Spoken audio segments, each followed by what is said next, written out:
Good morning and welcome to the Landmarks Preservation Commission's public hearing and public meeting of December 6th, 2022. We'll begin this morning by taking attendance, and I'll ask our General Counsel, Mark Silverman, to call the roll. Chair Carroll. Here. Vice Chair Bland. Here. Commissioner Shamir Barron. Here. Commissioner Chapin. Here. Commissioner Chen. Here. Commissioner Devonshire. Here. Commissioner Goldblum. Here. Commissioner Gustafson. Here. Commissioner Jefferson. Here. Commissioner Lutfi. Commissioner Holford Smith. Here. All right, great. So welcome again to the December 6th public hearing and public meeting of the Landmarks Preservation Commission. This meeting is being held via Zoom and live streamed on our YouTube channel. So if you would like to participate in any of the public hearing items, you may do so by joining the Zoom meeting at the estimated time, which is shown on our agenda and can be found on our website. And if you would just like to watch the proceedings, you may do so at our YouTube channel. And today we have a number of different items. We have two public meeting items from the research department with their proposals for two designations, and we'll be voting on those today. We will then move to our public hearing agenda for applications for work on designated buildings. And then we will have a public meeting agenda for applications for work on designated properties that have already had a public hearing and are back today with revised proposals. So with that, I will turn it over to Kate Lemos-McHale, our Director of Research, to lead us into the research department agenda. Thanks, Sarah. Good morning, everyone. Item number 1 this morning is LP 2663, Julius's Bar Building at 155 to 159 West 10th Street, aka 186 to 188 Waverly Place, Manhattan, Block 611, Lot 30. Item proposed for designation is a 19th century former row house in Greenwich Village, which since 1930 has housed Julius's Bar, the scene of significant events in the history of the fight for LGBTQ rights. And presenting this morning is Michael Karatzis. Thank you, Kate. Good morning, commissioners. The Julius's Bar Building is New York City's most significant site of pre-Stonewall LGBTQ+ activism. 3 years before the Stonewall Rebellion in 1966, gay rights activists, including major figures in the city's LGBTQ rights movement, staged a demonstration at Julius's to protest the closure of bars by city and state authorities simply for serving gay people. The event has been known ever since as the Sip-In, a signature event in the battle for LGBTQ people to gather, socialize, and celebrate openly in bars, restaurants, and other public places. It has been called, quote, the opening shot in the campaign to make gay bars legal, unquote, by historian David Carter. It exemplified the new eagerness within the gay rights movement at that time to confront society's persecution of LGBTQ people head-on, embracing direct action modeled on the civil rights movement and anticipating the activism of Stonewall and the gay liberation movement. At the public hearing on November 15th, 2022, 11 people spoke in favor of designation, including New York State Assembly member Deborah Glick, representing herself, and State Senator Brad Hoylman, as well as representatives of the NYC LGBT Historic Sites Project, Village Preservation, Historic Districts Council, Walt Whitman Initiative, and Society for the Architecture of the City. Others speaking in favor of designation included Julius's Bar owner Helen Buford and Sip-In witness Randy Wicker, who called the event, quote, gay people's declaration of independence, unquote. The commission also received 205 written submissions in favor of designation. There were no speakers or written submissions in opposition to the proposed designation. The building is located at West 10th Street and Waverly Place in the Greenwich Village Historic District, just a few minutes walk from the Stonewall Inn, designated as an individual landmark in 2015. As with Stonewall, the site of the 1969 rebellion that catalyzed the LGBTQ rights movement, designating the Julius's Bar Building as an individual landmark would officially recognize its centrality to the history of the city's gay rights movement and cement the moment of a crucial LGBTQ protest as its period of significance. Opened as a speakeasy during Prohibition, Julius's is located within a building that evolved to its current form over the 19th and early 20th centuries. The corner portion housing Julius's main entrance dates to 1826. A saloon was operating there by 1900, and Julius's bar and restaurant opened by 1930. It soon became known as a gathering place for artists, writers, journalists, and the famed photographer Ouija, and was a founding location of the Village Voice. By the late 1950s, as gay life in the village was moving from the area south of Washington Square Park toward Christopher Street, Julius's began to attract gay men, and in 1966, its clientele included both gay and straight patrons. Following World War II, gay men and lesbians were targeted as never before, equated with communists, and actively surveilled, harassed, and arrested. During the 1960s, same-sex acts were illegal in 49 of the 50 states, making being gay a de facto crime. Lesbians and gays could be fired or denied housing, and in extreme cases, sentenced to prison and forced into psychiatric facilities, even for consensual behavior within their own home. Gay men were aggressively targeted as criminals in New York City, and entrapment by plainclothes police officers was common. Police could arrest anyone wearing fewer than 3 articles of clothing deemed "quote unquote" appropriate to their sex, repurposing a 19th century law intended to curb political mischief into a tool of oppression. At the same time, the state liquor authority, which viewed the mere presence of LGBTQ people on the premises as inherently disorderly, revoked licenses from bars that served gay patrons. Thus, these practices could destroy the personal and professional lives of gay individuals, as well as shut down the places where they were able to meet freely. To people forced to live so much of their lives in secrecy, gay bars were unique, according to historian John D'Amelio, in being public places where people could socialize without, quote, the pretension of heterosexuality, unquote, that they otherwise had to maintain. After a city crackdown on gay nightlife began in the 1950s, the few remaining gay bars largely became controlled by the mafia, which could illicitly obtain liquor licenses and pay off the police. And bars like Julius's feared the consequences of serving gay patrons. In 1965, the Mattachine Society of New York, the country's largest gay rights organization, was determined to stop the closures and secure the rights of gay men and lesbians to gather openly in public without fear of harassment or arrest. These efforts were led by Mattachine's new president, Dick Leitch, who joined fellow activists Randy Wicker and Craig Rodwell at the organization.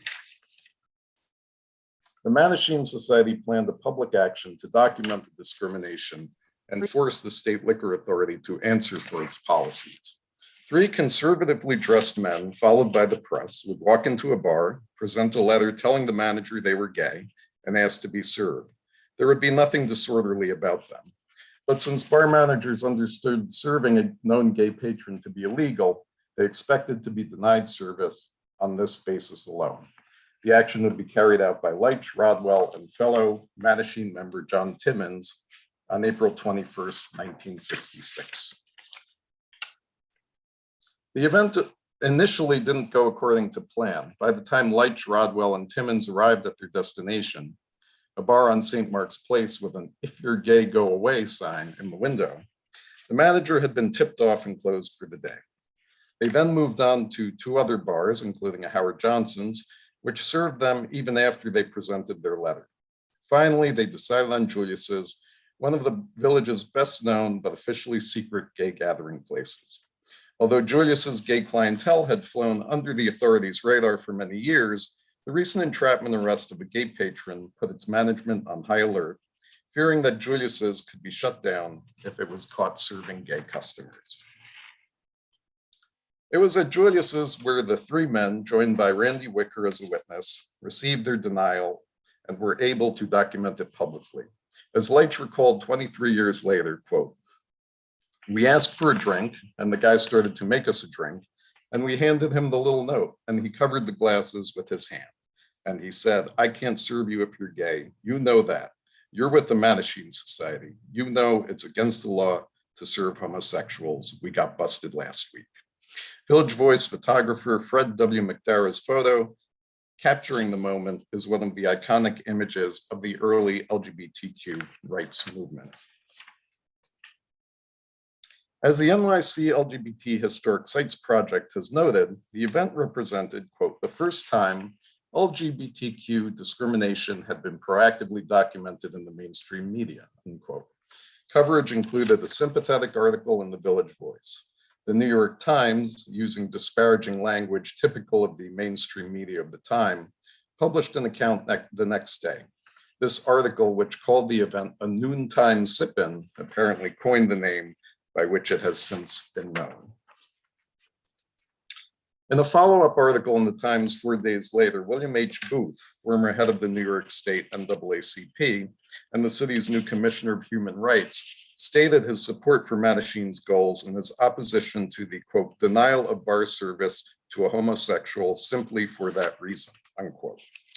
Equating gay rights with human rights, it was the strongest statement in favor of LGBTQ rights by a major New York City official up to that time. The building that was the site of this consequential act of public protest appears much as it did at the time of the sip-in. Its presence and appearance are an important reminder of the history it represents. After the discovery of severe structural issues in the oldest corner portion in 1982, that section was essentially reconstructed with the same appearance, a restorative approach approved under an LPC certificate of appropriateness.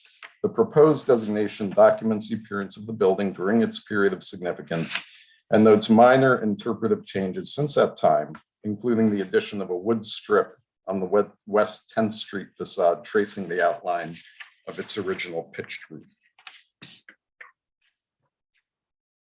In recent years, the legacy of the sip-in has increasingly come into focus.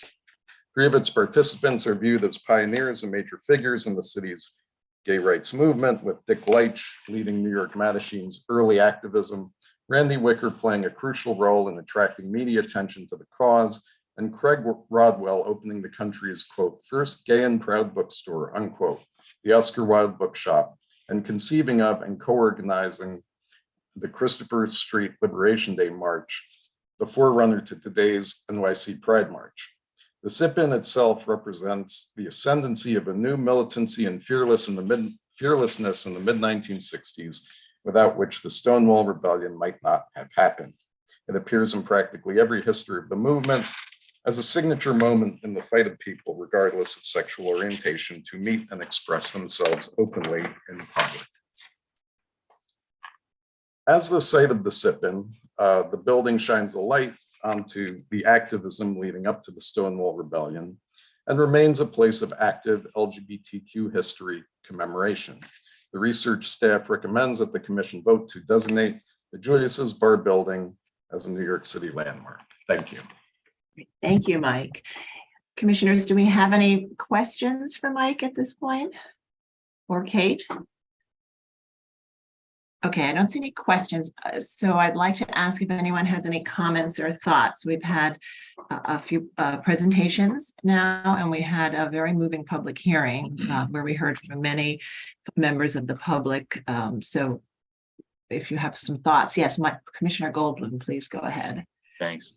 I first of all, thank you to the staff for putting this very, very powerful and moving narrative together and for pushing this designation forward.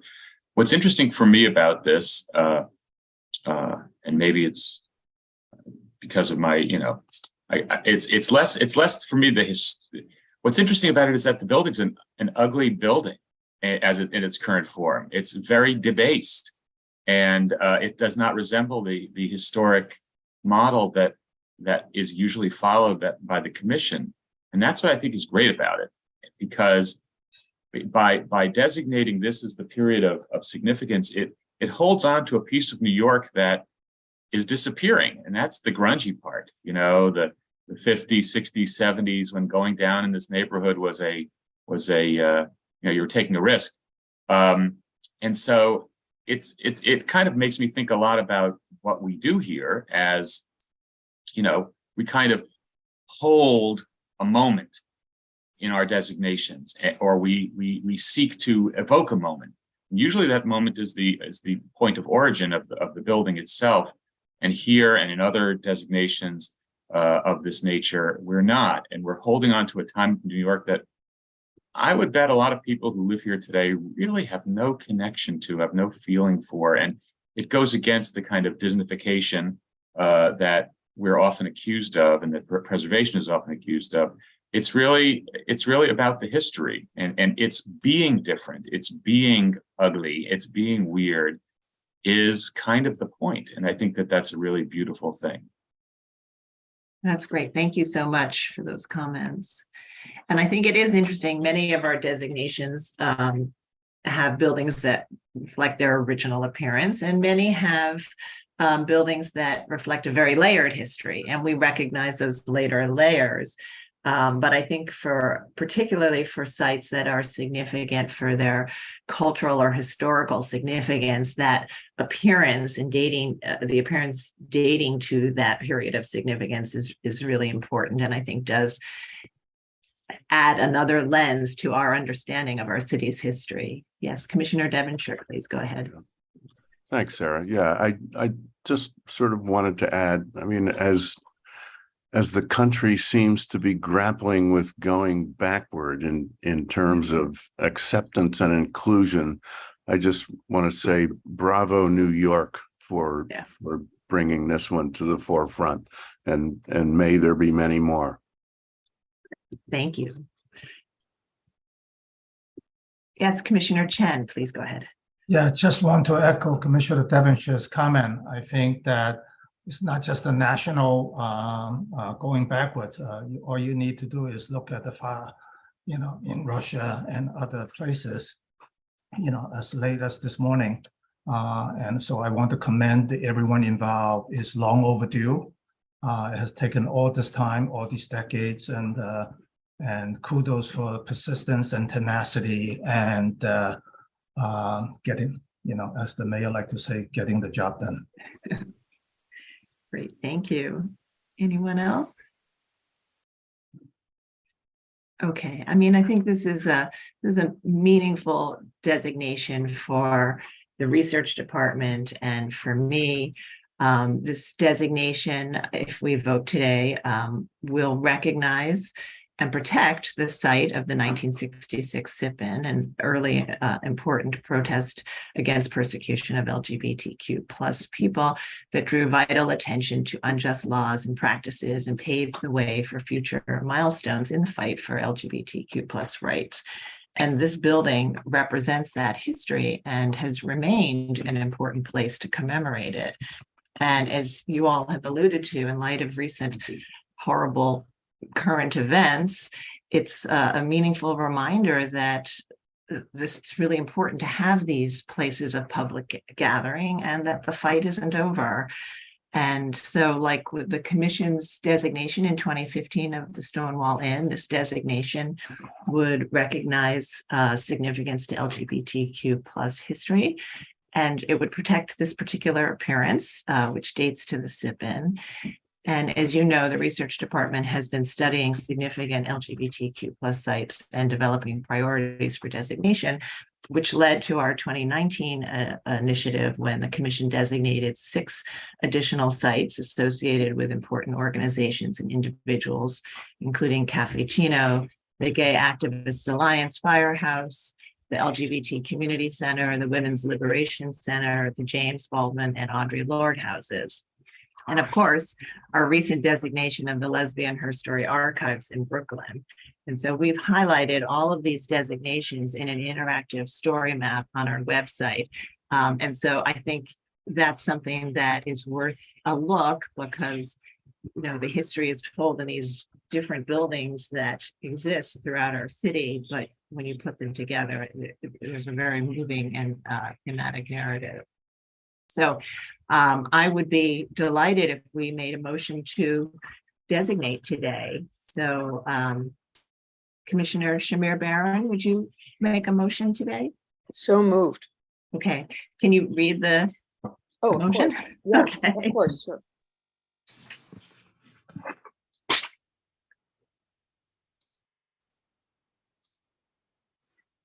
I move that the Landmarks Preservation Commission designate Julius's Bar Building, 159 West 10th Street, aka 155 through 159 West 10th Street, 186-188 Waverly Place, Borough of Manhattan, as a New York City landmark because of its special character and special historic and aesthetic interest and value as part of the development, heritage, and cultural characteristics of the city, state, and nation, as set forth in the designation report for LP-2663 dated December 6, 2022.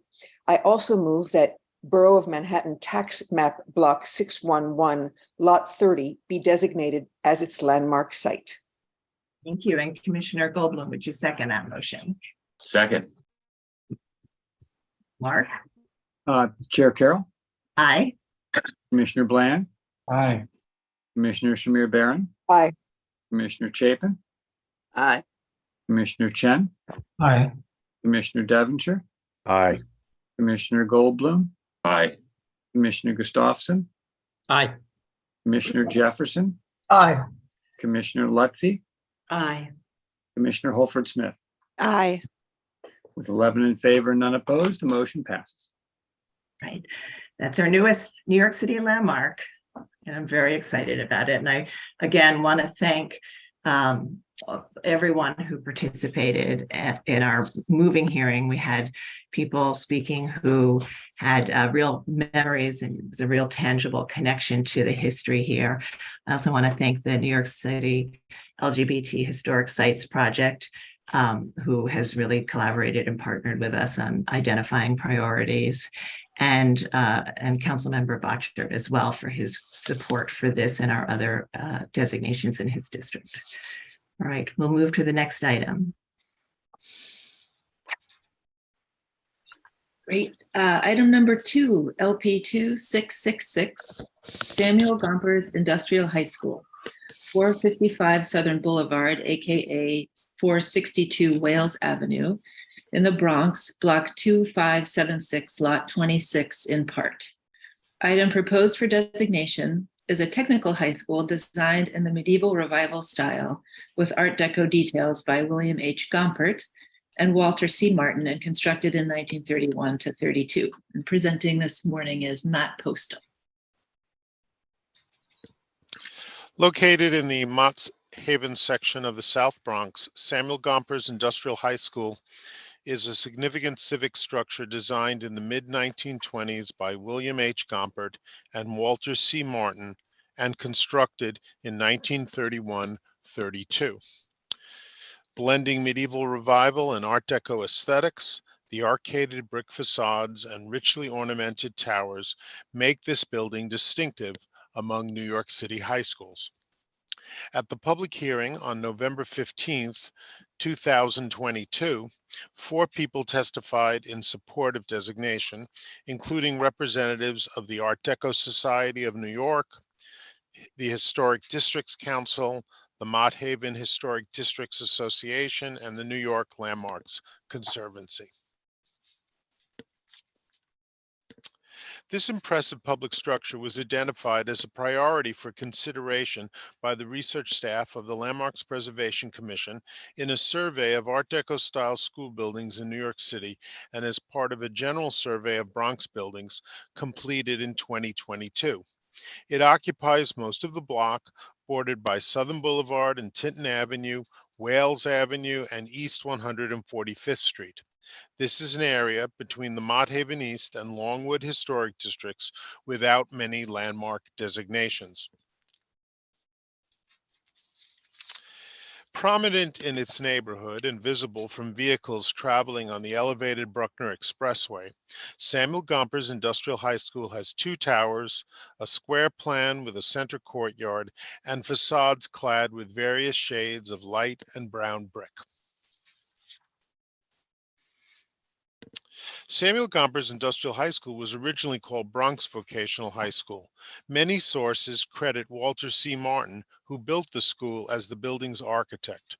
Research, however, indicates that his predecessor, William H. Gompert, was responsible for the school's distinctive medieval revival design pictured in this slide. Gompert succeeded CBJ Snyder as the Board of Education's architect and building superintendent in 1923. Conceived as part of a $25 million building program, the architect's design was probably prepared during 1924-1925. The Art Commission of the City of New York approved the design in December 1925. At the end of the 1920s, the Board of Education stopped numbering most schools and began naming them for inspiring individuals. At this time, Bronx Vocational High School was renamed for Samuel Gompers, the first and longest serving president of the American Federation of Labor. Bronze portraits of this important labor leader are visible above some doors, including the exit from the auditorium wing facing Wales Avenue. Walter C. Martin succeeded William H. Gompert as architect and superintendent of school buildings in 1928.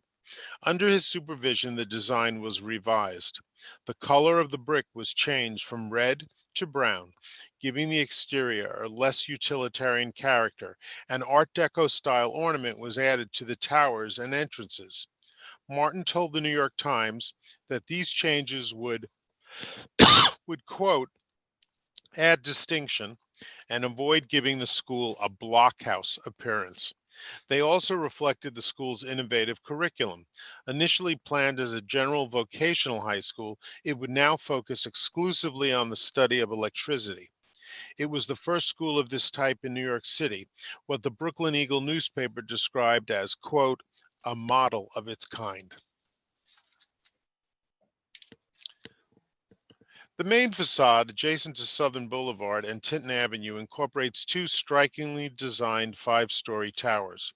The decoration, which extends up the front and side facades, has inscriptions from Marcus Aurelius and Benjamin Franklin, as well as limestone and terracotta reliefs that illustrate the various trades that depend on expertise in electricity. These raised white on brown panels illustrate men working in architecture, aviation, drafting, lighting, mechanics, motors, science, wiring, and woodwork.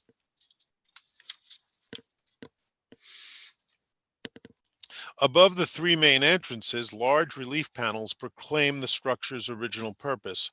There are two bronze reliefs that depict heroic workers standing in front of an industrial skyline, as well as limestone panels of the seals of New York City and the Board of Education. Samuel Gompers Industrial High School for Boys opened in September 1935. The Wall Street Journal reported that it had, quote, one of the most extensive complements of electrical laboratory ever provided for an institution of this kind, and the New York Times praised its course in neon lighting, which taught the principles of the Great White Way. Most of the early students were from the Bronx, followed by Upper Manhattan, and a small number came from Queens and Brooklyn. By the early 1970s, most students were Black and Latino. Girls were first admitted in the 1980s.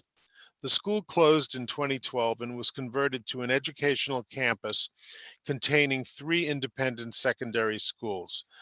They are Mott Haven Community High School, Health Education and Research Occupations High School, also known as HERO, and New Visions Charter High School for the Humanities 2. Since opening in 1935, there have been extremely few changes to the building's exterior, and it has excellent integrity. Other than replacing the various entrance and exit doors, it retains its original ornament, variegated brickwork, and arched multi-pane windows. As calendared, the proposed landmark site is a lot in part, including the school's auditorium wing and exit structure shown on right, but not the parking lot at the north end of the block adjacent to East 147th Street.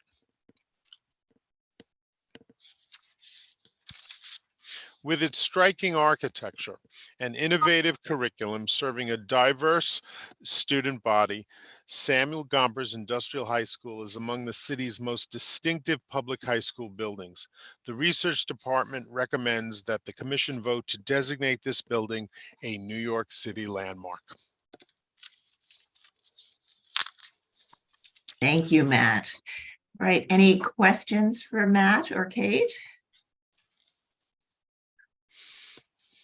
All right, I'm not seeing any questions, so let's move to comments. Would anyone like to comment or add thoughts on this particular designation? Yes, Commissioner Vice Chair Bland, let's go ahead. Thank you. What a powerful building. It shows me at least that if there are other buildings of this significance lurking out in our 5 boroughs, which I'm sure there are, that's reason enough to be sanguine about the future of continuing to landmark buildings in our city. It also is proof to me that the idea of what makes a landmark changes over time. And presumably this building was not unknown 20 or 30 years ago to the Landmarks Commission or to others, but perhaps its significance was not clear then in that generation as it, to me at least, is right now to us today. So it really kind of presages, I think, a glorious future for continuing to understand buildings in their time and in our time. So this is a really powerful piece of architecture, but it also is a symbol of what can be in the future for landmarking. Thank you. Thank you. I agree. Commissioner Goldblum? Thanks. Fred said it very beautifully. I mean, the only thing I would add to what he said is I just finished reading this book called American Midnight that was all about the labor strife of the early 1920s. And it's hard, it certainly was hard for me to imagine how radical this naming of this building was at the time. It's like, it's really such a statement for New York City that they would be enshrining in this building, a labor leader who a few years before would probably be thrown in jail. It's just fascinating. And also what's interesting for me is the stylistic quality of the building. We landmark old schools, not a small amount of them. There's a number of them, but each of them kind of picks an idealized model about what a school should be. What message does the school send as architecture? And the preceding group of schools were like kind of Edwardian palaces or manor houses or something. This is very frankly, very directly, a factory. It's a factory building, and especially if you go around the sides of it and you look at the back, it's a loft building. And it's fascinating that the image of New York schools of education at this moment aggrandized and celebrated the factory. And I just think that that's really, really cool and interesting. Not to mention that, it is such a landmark in its neighborhood. So I think it's a wonderful designation. Great. Thank you. I agree completely. Commissioner Lutfi?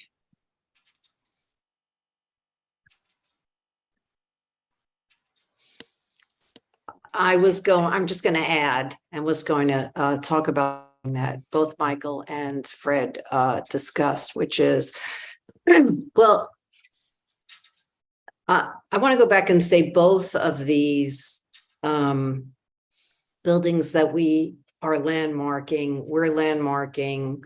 An important reason why we're landmarking them is also for their historical and cultural significance. And as Michael said, at this particular time in history, manufacturing and labor and the trades were very, very important. it's a sad loss in a way in terms of how our economy works today. But the fact that it was, that this school was focused on the trades, and one trade in particular to start, is kind of amazing. And I'm so happy that we're capturing that moment. And I agree that the architecture is also a reflection of how we're engaging with architecture at that time. So this seems very, very special to me, just as the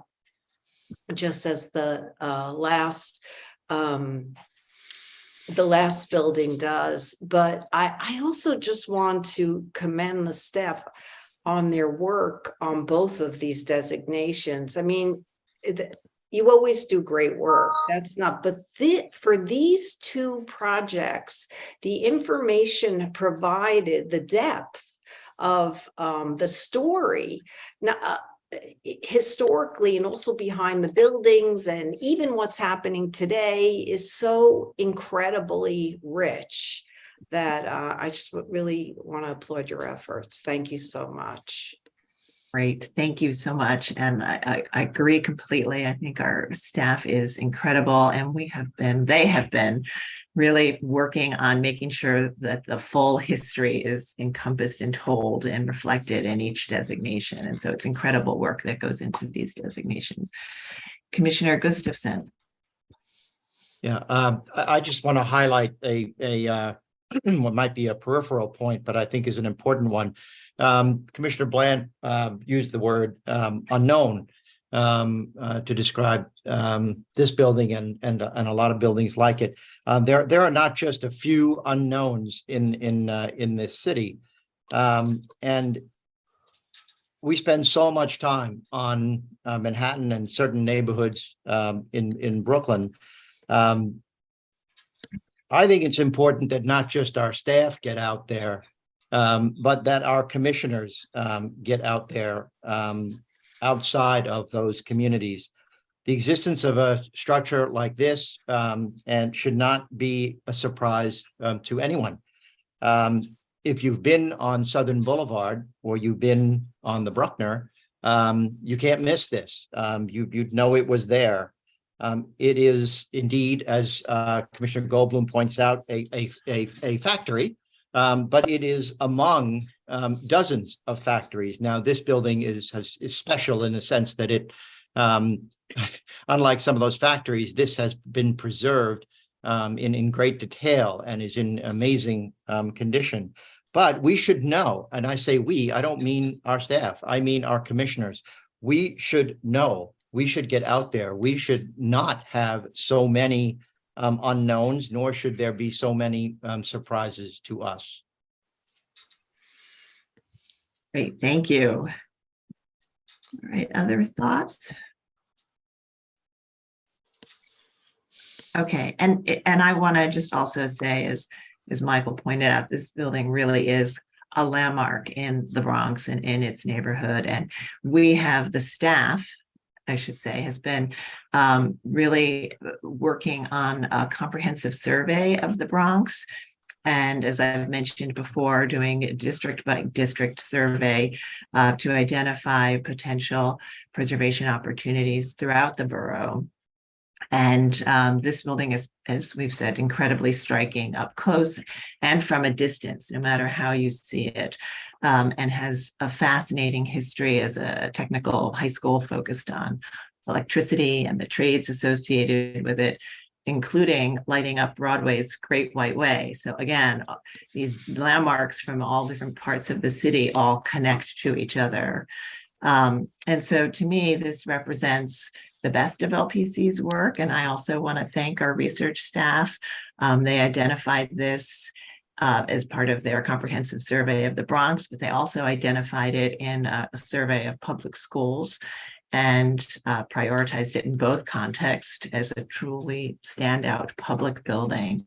And We've had the benefit of working successfully with our sister agencies and the Department of Education and the School Construction Authority, who saw the value of the city recognizing this significant building in the Bronx, and also in a community not as well represented by landmarks, and lifting up its history and architectural heritage.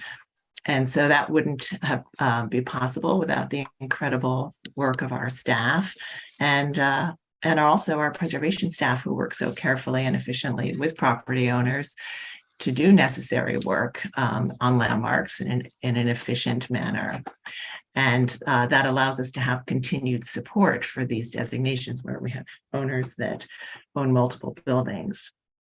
And so this is really, as Vice Chair Bland often says, truly a gem hiding in plain sight. And I'm really grateful for all of your comments today and for the staff bringing this to a vote today. So with that, if we could make a motion, Commissioner Goldblum, would you like to make this motion? Sure. I move that the Landmarks Preservation Commission designate the Samuel Gompers Industrial High School at 455 Southern Boulevard, also known as 462 Wales Avenue, Borough of the Bronx, as a New York City landmark because of its special character and special historical and aesthetic interest and value as part of the development, heritage, and cultural characteristics of the city, state, and nation, as set forth in the designation report for LP 2666, dated December 6, 2022. I also move that the Borough of the Bronx tax map block 2576, lot 26, in part, be designated as its landmark site as described in the designation report and illustrated in the attached map. Right. And Commissioner Lutfi, would you second that motion? Second. All right. And Mark, will you call the vote? Chair Carroll, Aye. Commissioner Bland, Aye. Commissioner Shamir Barron, Aye. Commissioner Chapin, Aye. Commissioner Chen, Aye. Commissioner Devonshire, Aye. Commissioner Goldblum, Aye. Commissioner Gustafson, Aye. Commissioner Jefferson, Aye.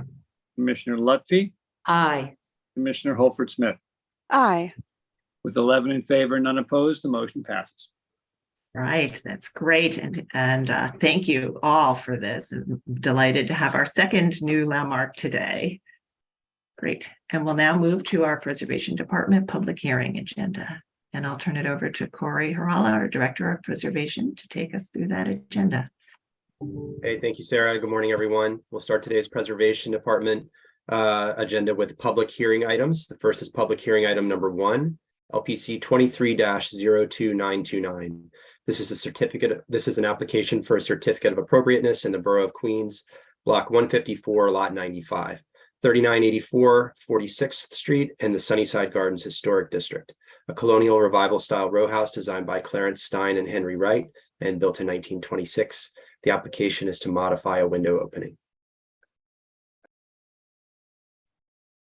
Okay, commissioners, the applicants have entered the hearing.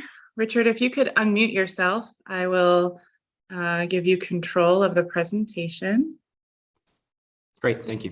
Please click on your screen and then state your name for the record, and you can advance the slides using your arrow keys or your mouse. Great. My name is R.D. Gensler from Framework Architecture. So we are proposing today to enlarge a rear window in a one-family house in Sunnyside Garden. This is the district map. You will see on the left the original designation report photo, and it also includes our project is there on the right. On the left is a symmetric attached adjacent house. This is the rear of the building. On the bottom left, you'll see highlighted our neighbor, and then the bottom right is our property. The window in question, I'm going to advance to the elevations here. Oops. So you can see on the bottom left is the existing window, and on the bottom right is what we are proposing. In enlarging this window on the bottom right, we will be matching the existing condition of our symmetric neighbor, as you can see grayed out on the right there.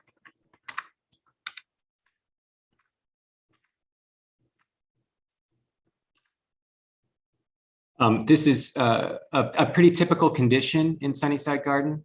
At this location of windows, the buildings either have the small window or the large window. So I'm showing some precedents here for other buildings in this courtyard that have the large window at this location.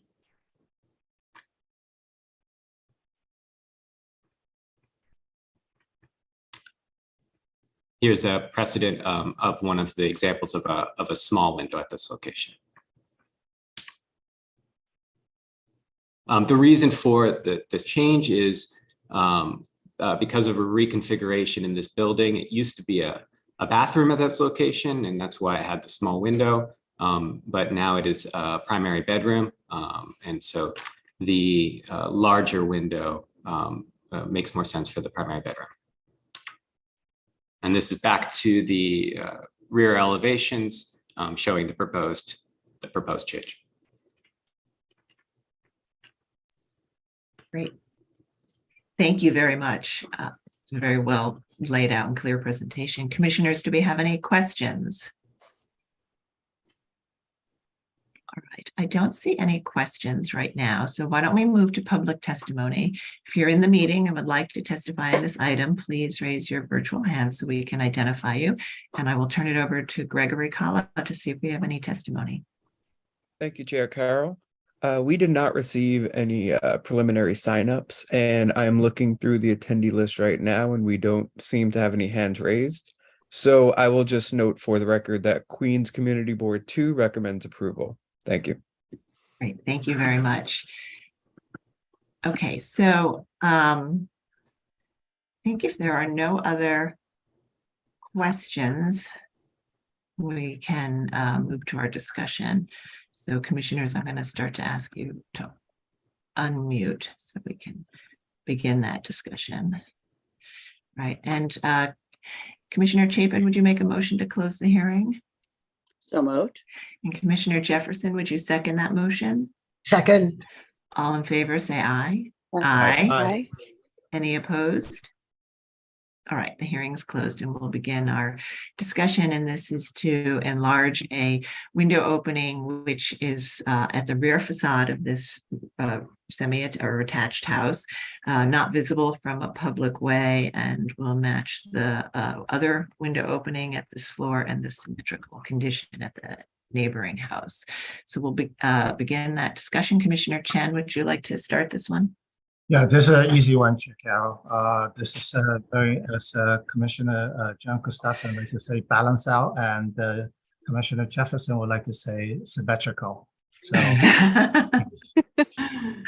great, thank you. All right, Commissioner Bland. They don't come much easier than this one. This is very clear. Almost wondering why staff can't handle it. I'm sure there's some very specific reason why. A very specific technicality in the role. Right. Yeah. Okay, Commissioner Lutfi. Very appropriate. All right, and Commissioner Jefferson. Appropriate. And Commissioner Gustafson. Yeah, I agree with myself. It's appropriate. No. All right, Commissioner Shamir Barron. Appropriate. And Commissioner Holford Smith. Yes, appropriate. And Commissioner Chapin. Yes, for all the reasons stated, and I just want to congratulate the applicant on actually coming forward and using the rules and not proceeding without Landmark's approval. So that's appreciated. Much appreciated, as well as I think the very clear presentation. Commissioner Goldblum. Agreed. And Commissioner Devonshire. I want to know whose genius idea it was that bathroom windows had to be so. What's the matter with a little light in a bath? I know. Anyway, no matter what the interior use, I think this is quite appropriate. Thank you. Thank you very much. All right, so I think we are all in agreement. Commissioner Chen, would you read the motion? Will be delighted to. In the matter of LPC 23-02929, 39-84 46th Street, Sunnyside Gardens Historic District, the application is to modify a window opening, noting the building style, scale, materials, and details among the features that contribute to the special architectural and historic character of the Sunnyside Gardens Historic District. I recommend approval, finding that the proposed work will not damage or eliminate any significant architectural features, that the modified window opening at the rear facade will not be visible from a public thoroughfare, that the expanded window opening will match the size of the adjacent window opening at the building, and the resulting fenestration pattern will match the existing fenestration at its adjoining neighbor, and that the work will not detract from the special architectural and historic character of the historic district. Thank you. And Commissioner Gustafson, would you second that motion? Second. Mark, will you call the vote? Chair Carroll, Aye. Commissioner Bland, Aye. Commissioner Shamir Baron, Aye. Commissioner Chapin, Aye. Commissioner Chen, Aye. Commissioner Devonshire, Aye. Commissioner Goldblum. Aye. Commissioner Gustafson, Aye. Commissioner Jefferson, Aye. Commissioner Lutfi, Aye. Commissioner Holford Smith. Aye. With 11 in favor, none opposed, the motion passes. That's approved. Thank Thank you. you. Thanks. And we'll move to the next item. The next item is public hearing item number 2, LPC 23-03161, an application for a certificate of appropriateness in the Borough of Manhattan, block 1198, lot 51, 48 West 85th Street in the Upper West Side, Central Park West Historic District. This is a Queen Anne style row house with neo-Grec elements designed by Tom and Wilson and built in 1886 to 87. And the application is to construct rooftop and rear yard additions. Okay, commissioners, the applicants have entered the hearing. Jordan, if you could unmute yourself, I will give you access to the presentation. Great, if you can just click on your screen. All right, did that work? Can you hear me? No, Jordan, please click on your screen. Perfect, great. Please state All your right. name for the record and you may begin. Good morning, commissioners. I'm Jordan Rogoff, principal at DXA Studio. Thank you for the opportunity to present this morning. I'll be presenting 48 West 85th Street, as Corey explained. And let me just make sure I've got the controls here. I'm on an iPad, so it might not work that well. Jordan, you might try using your arrow keys. Yeah, they're not working. Oh, There you now go. they are. Great. Terrific. Okay. We are located on the northern side of the street on West 85th Street, between Columbus and CPW. You could see on the site kind of mid-block, the site plan. The building, as Corey mentioned, was done by Tom and Wilson, who also did the your neighboring Manhattan Criminal Court building, or the Law and Order building right next door to you. They did 5 buildings at once here, as you can see on the right, in an ABABA pattern. So we'll show you the 5 of them together. Ours is the easternmost and probably the one in the best current condition. So here we have some tax photos. We've got the 1940s on the left. Then we've got a nice blurry 1986 one behind a tree, and then a current state all the way on the right. You can see the previous owners have taken really good care of the building. So just going through a few more shots. One thing to point out is if you're looking at the image in the middle on the left, our neighbor just to the east is about a story taller than us, which is helpful in reducing any sort of visibility of the rooftop bulkhead that we're proposing here. Going to the back of the building, sorry, it's jumping around a little bit. In the back of the building, there have been alterations through the years, pretty significant alterations, which we'll show in the next slide. But on this slide, the bottom right-hand corner, you can see the neighbor just to our east, the taller building, has an addition that extends back almost all the way to the property line, and that's a full 5-story addition back there. So one of the things we're going to talk about is in our proposal, we're proposing extending the back of the entirety of the townhouse back 9 foot 1 inch. And I know a lot of times there's consideration about holding back that top floor. And in this case, we feel that the neighboring buildings, we have some diagrams that'll explain this, are so duty of holding that top floor back, that we felt that going back the full 5 stories was appropriate in this one limited instance. On the other side of the donut, the south side of the block, you can see that continuity does exist with the upper stories maintaining kind of a coplanar nature all the way along the block. You can also see in the middle of the block that there have been some significant alterations to the quality of the rear facade, which kind of speak to some of the changes that we're proposing here. So this is a good view of all the alterations that have happened on the back of our building. There's a split face stone that was applied, some arched windows, some cast iron work, rather wrought iron work in the form of a spiral stair and a projected balcony, which we will be removing with this proposal. Showing the existing and proposed elevation side by side here, we're staying true to the original design intent of the street facade. In fact, we're bringing back the original historic profiles on the metal clad wood windows on the front elevation. We're also going to take the wood doors, the extant wood doors, and clean them up and reinstall them. And then for our vertical enlargement, all we're proposing is really a stair bulkhead with a limited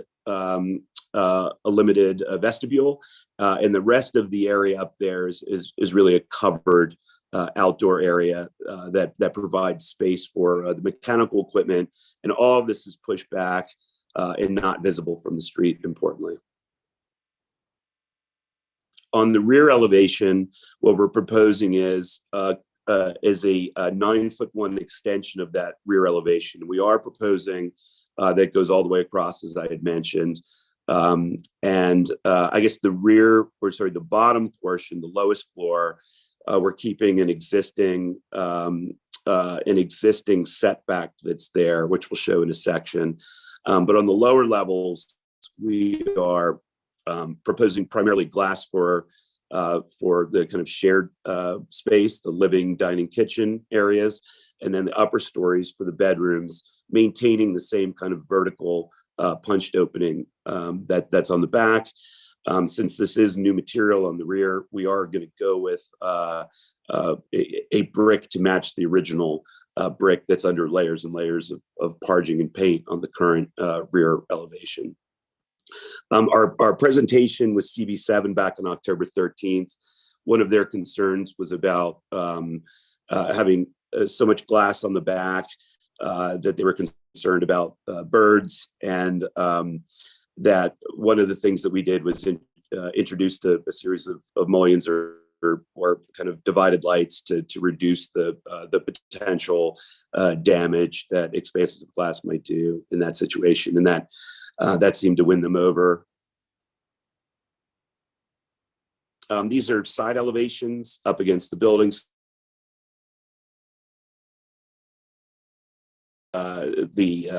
The bulkhead would be apparent not from street level, but from the rooftops there. On that side, the cladding of the stair bulkhead would be either zinc or a zinc-like gray metal. Then our neighbor to the east, actually, we match profiles pretty closely, so there's no materiality other than the northernmost little portion of that penthouse. This is showing the rooftop relative to the neighboring buildings. And then this is always helpful to look at context, the series of buildings, as I mentioned. The original architect did buildings 48 through 56. And again, you can see the repetition of the design intent with the ABA. And you can also see that I think it's something like 18 of the buildings on this block have a vertical enlargement in the form of a stair bulkhead or penthouse. And this is a plan showing those rooftop additions through the years. Again, I think the total number is about 18 on the block. And what we're proposing is kind of fits within that, is maybe even a little bit smaller than most of them. So getting back to the topic, that we know that kind of a convention in practice is if you're doing a rear enlargement of a townhouse, that often I think Landmarks has preferred that top story be held back to be in alignment with the previous buildings. In this case, we just wanted to show that there have been a number of alterations through the years, most notably in this image on building number 46, just to our right. The entirety of that building goes, not the entirety, the majority of that width is projected out and goes all the way up. And then the building 52 next to us is done with kind of like a chamfered corner, like bay projection of the entirety of that facade. So our argument here for appropriateness is that we're kind of in a pocket where that convention hasn't really been followed through the series of alterations that have been done through the years. And then right just on the other side of the donut is an excellent example of that being maintained through the years. Just getting back to the topic of visibility, the rooftop addition, the bulkhead, and covered outdoor area, all of that is set back more than 18 feet from the front of the townhouse. And from all of our visibility studies, both digital and with the mock-up, this setback minimal or no visibility was corroborated in place. So here, there's a simple massing diagram to show the setup. On the left is the existing condition of the townhouse, and on the right is what we're proposing with the rear enlargement and the vertical enlargement up top. With zoning, we're well within the as of right parameters. And we're about 1,000 square feet short on FAR, so we're not maxing out the property. Visibility studies, as I mentioned, I'll just page through these. These are the photos of the mock-up that was in place over the past couple months. And on the left is as prior to mock-up, and on the right with mock-up in place. And this is going up and down West 85th Street, directly in front, and then to the east.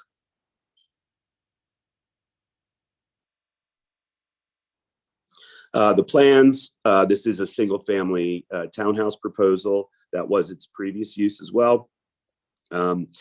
We are, as I mentioned, making everything work inside the building with the exception of the extension on in the rear yard, and then just bringing up the stair. We have an elevator overrun that comes up to the roof, but the roof is not served in an effort to keep that bulkhead to a minimum.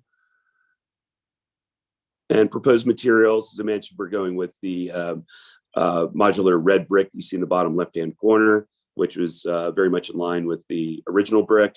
The brownstone on the facade remains unchanged and remains in great condition. We're just going to bring back wood windows and replace the current aluminum ones to be the original stain on the wood doors. They're currently in place. Cast stone remains for lintels and sills, and the bulkhead as mentioned, we'll go with hopefully zinc. If it meets the project budget, if not, we'll have a metal that looks exactly like zinc.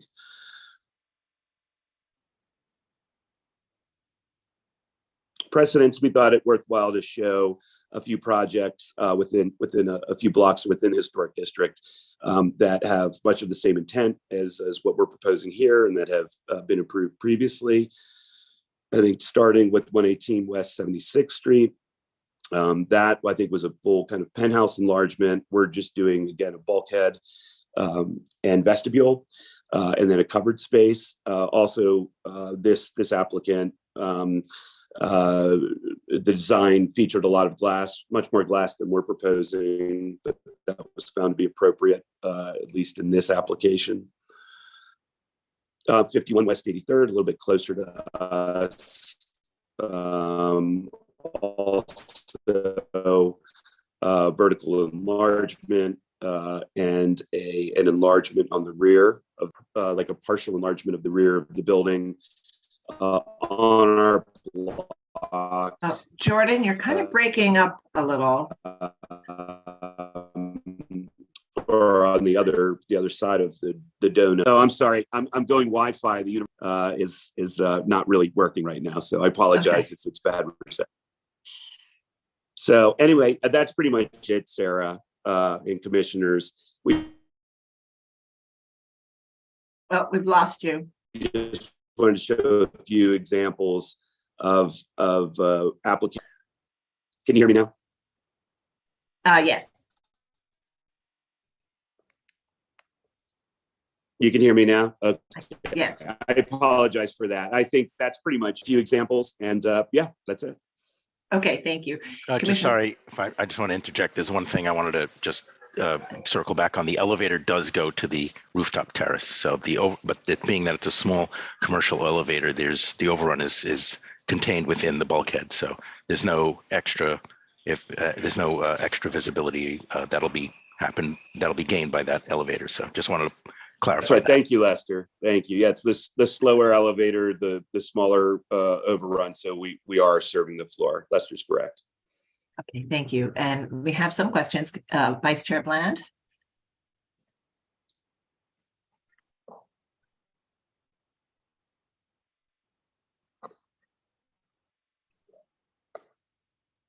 Sorry, I was muted. If you could put the photograph of the rear facades that was early on in the presentation, or the lineup of all the existing rears. Sure. Facades. You got it.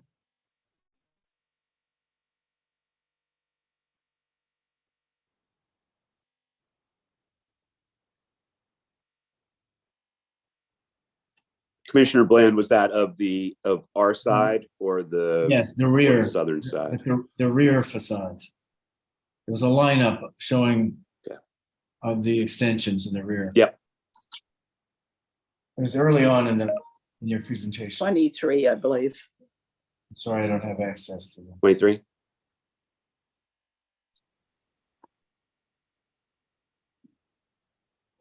Yeah, 22. It was actually earlier Yes. on. Another one. It was the full, it was sort of an oblique view down the entire interior. Earlier? Yeah, at the beginning of the presentation. Got it. Yep. You got it. All right. Sorry, this is so laborious. Trying to flip through. That one. There. And is this This one? There we go. Yeah. Okay. This is your rear facades, right? Or is this the view from your rear facades? Yeah, I'm actually standing from our, this is the view from our okay. side. And we were. And so. Yes, this is the opposite side. This is not our side. Okay. Ending on the building, looking opposite. Oh, Jordan, you're all. Other side is an excellent example of that that upper story being maintained throughout, despite all the other enlargements yeah. Okay, thank you. Yeah. Okay, other questions? I'm really sorry. Lester, maybe you want to handle some of the questions if Sure, I'm no having problem. trouble. Yeah, no problem. Thank you. Okay, I don't see any other questions at this time. We might have more after we hear testimony, but let's move on to the public testimony portion of the item. If you're in the meeting and would like to testify on this item, please raise your virtual hand so we can identify you. And we'll start with anyone who signed up in advance and move to others. And with that, I'll turn it over to Gregory Kalla. Thank you, Chair Carroll. We received a couple of signups beforehand, so we'll be going through those first.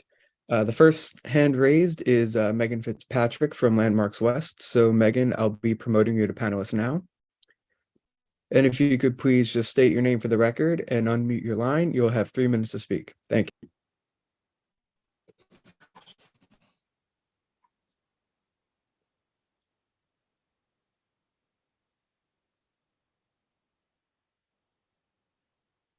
Hello, Megan, are you with us? Yes. Good morning, Okay. Commissioners. Megan Fitzpatrick for Landmark West. The Landmark West Certificate of Appropriateness Committee appreciates the plan to replace the non-historic windows with 1/1 double-hung windows. We fully agree with all proposed restoration on this distinct facade. The proposed rooftop addition and screen acts as a functional component and cannot be seen from the main thoroughfare. Where our concern lies is the rear yard addition, and we ask the applicant and the commission to reconsider this alteration for fear of losing consistency with the rest of the row, particularly the stretch of 5 row houses from 48 to 56, all designed by Tom and Wilson. The applicant proposes a full rear yard addition to replace the existing dogleg rear yard addition and plans to install windows that are wider than existing windows on the building and the row.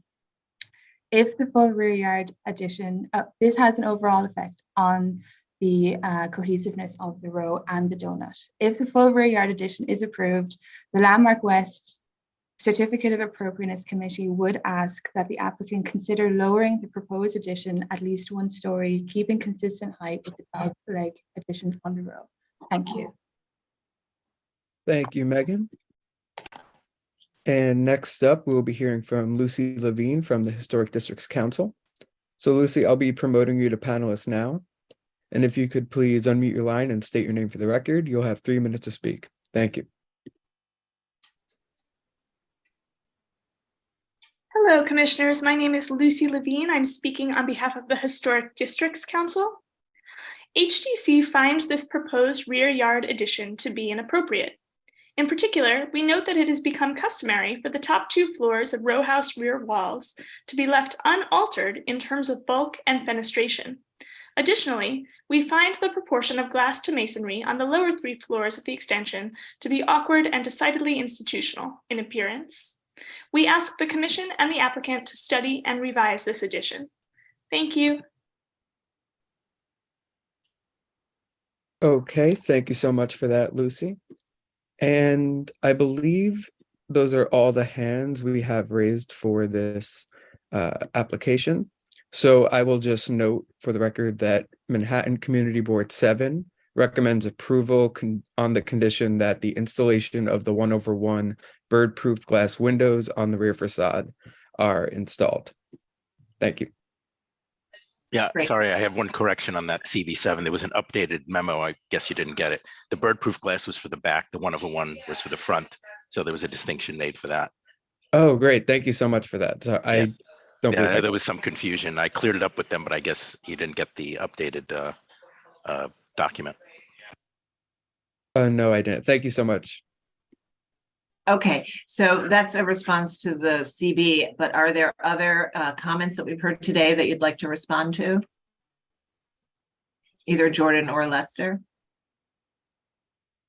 I mean, I would just say that we came to community board with the, and we showed them this, and they were in agreement about the full height extension, that in this particular situation where we have a very large neighbor and that the continuity on the block is broken up as shown in the other slides, that this was okay in this particular situation and not in setting a precedent anywhere else. Okay. I know, Jordan, I think you want to speak. I'd also like to weigh in if Yeah, you just sort of have that robot voice, but let's see if you can get through. I can't hear you at all right now.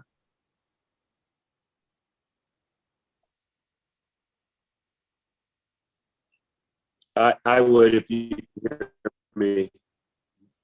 We can barely hear you, Jordan. Yes, try speaking again, just so I can see if we hear you.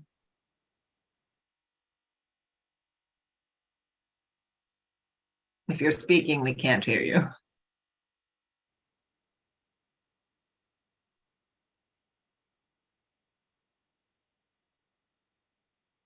I wonder, would you be able to send an email to Lester Katz maybe and let him Yeah, or a cover text. it? Yeah, Or a text? yeah. Or the other option is to call in with a phone. That might Oh, work too. that's true. Or if I could just add, maybe turn off. Is it possible? Or are you able to hear me? We can't hear you, Jordan, but maybe if you could Okay. call in on a phone.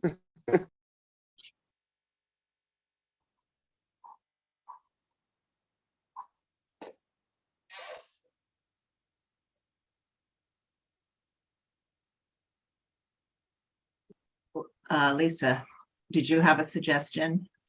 Sorry. Lisa Savage. Yes, to turn off his video. That might Okay. help a lot.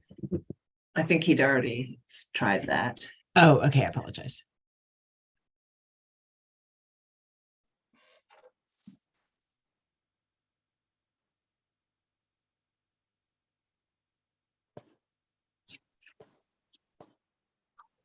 You just remind them that. Okay. Okay. All right. Bye-bye. It's okay. Go ahead. Okay, so Jordan just wanted me to relay that the windows that Megan Fitzpatrick had referenced, that they were wider, we actually made them narrower in between the time of community board and the time of LPC in response to some of the comments we received from staff at LPC. So the windows she saw were not likely the ones we presented today. We did make them narrower. Okay, great. Thank you. And so do they match the width of the existing windows then? Yeah, they're very close. I think if you look at the slide, this slide over here, you'll see that they're in keeping with the rest of the block and not egregiously wider, which by the community board, we did have them wider. They were 4 feet wide and we reduced them down. Okay. Okay, and while we just have this, your addition is less deep than obviously the bigger addition at number 46, but Correct. also the L at number 50 is correct. Correct.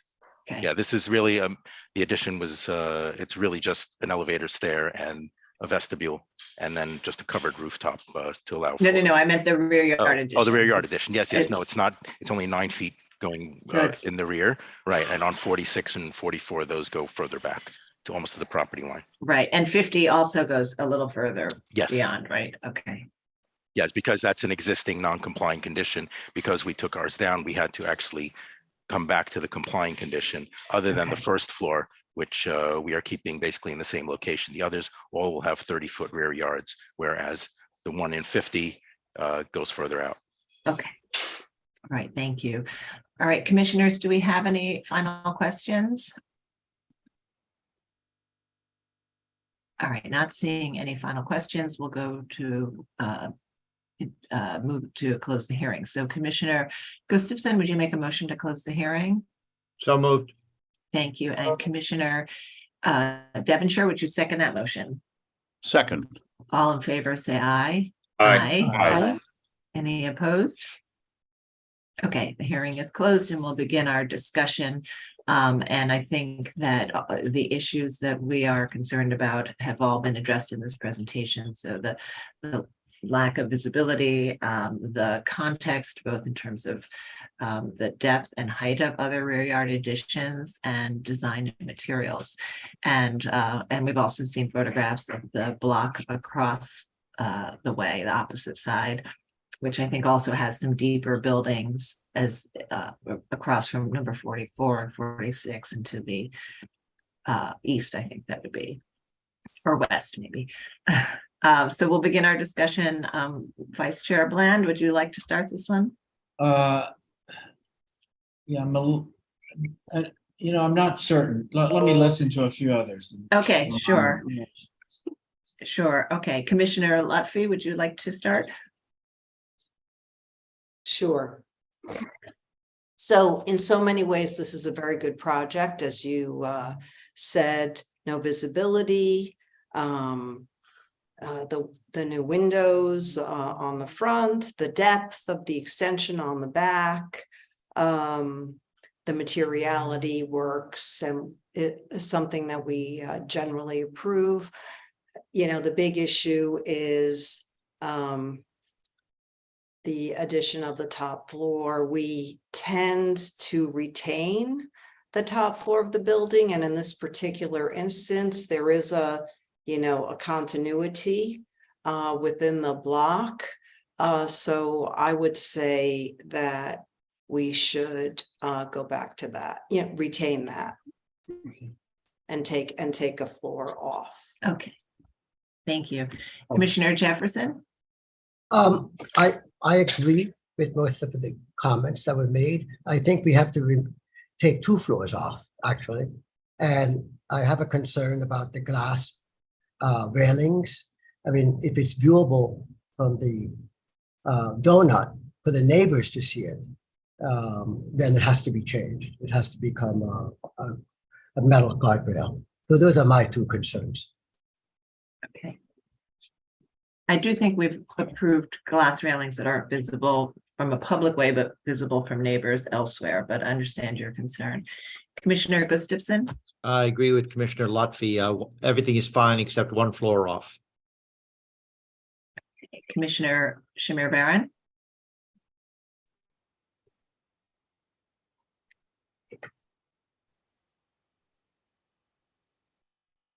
I'm sorry, I was saying that I was in agreement with that as well, minus 1 floor. Thanks. Okay. Commissioner Holford Smith? I think I'm in agreement with Commissioner Jefferson on this. I think if you look at the photo of the back, there's nothing on the side of the block other than that very deep addition that goes that has the top 2 floors. So I think I'm in agreement that the top 2 floors should be taken off.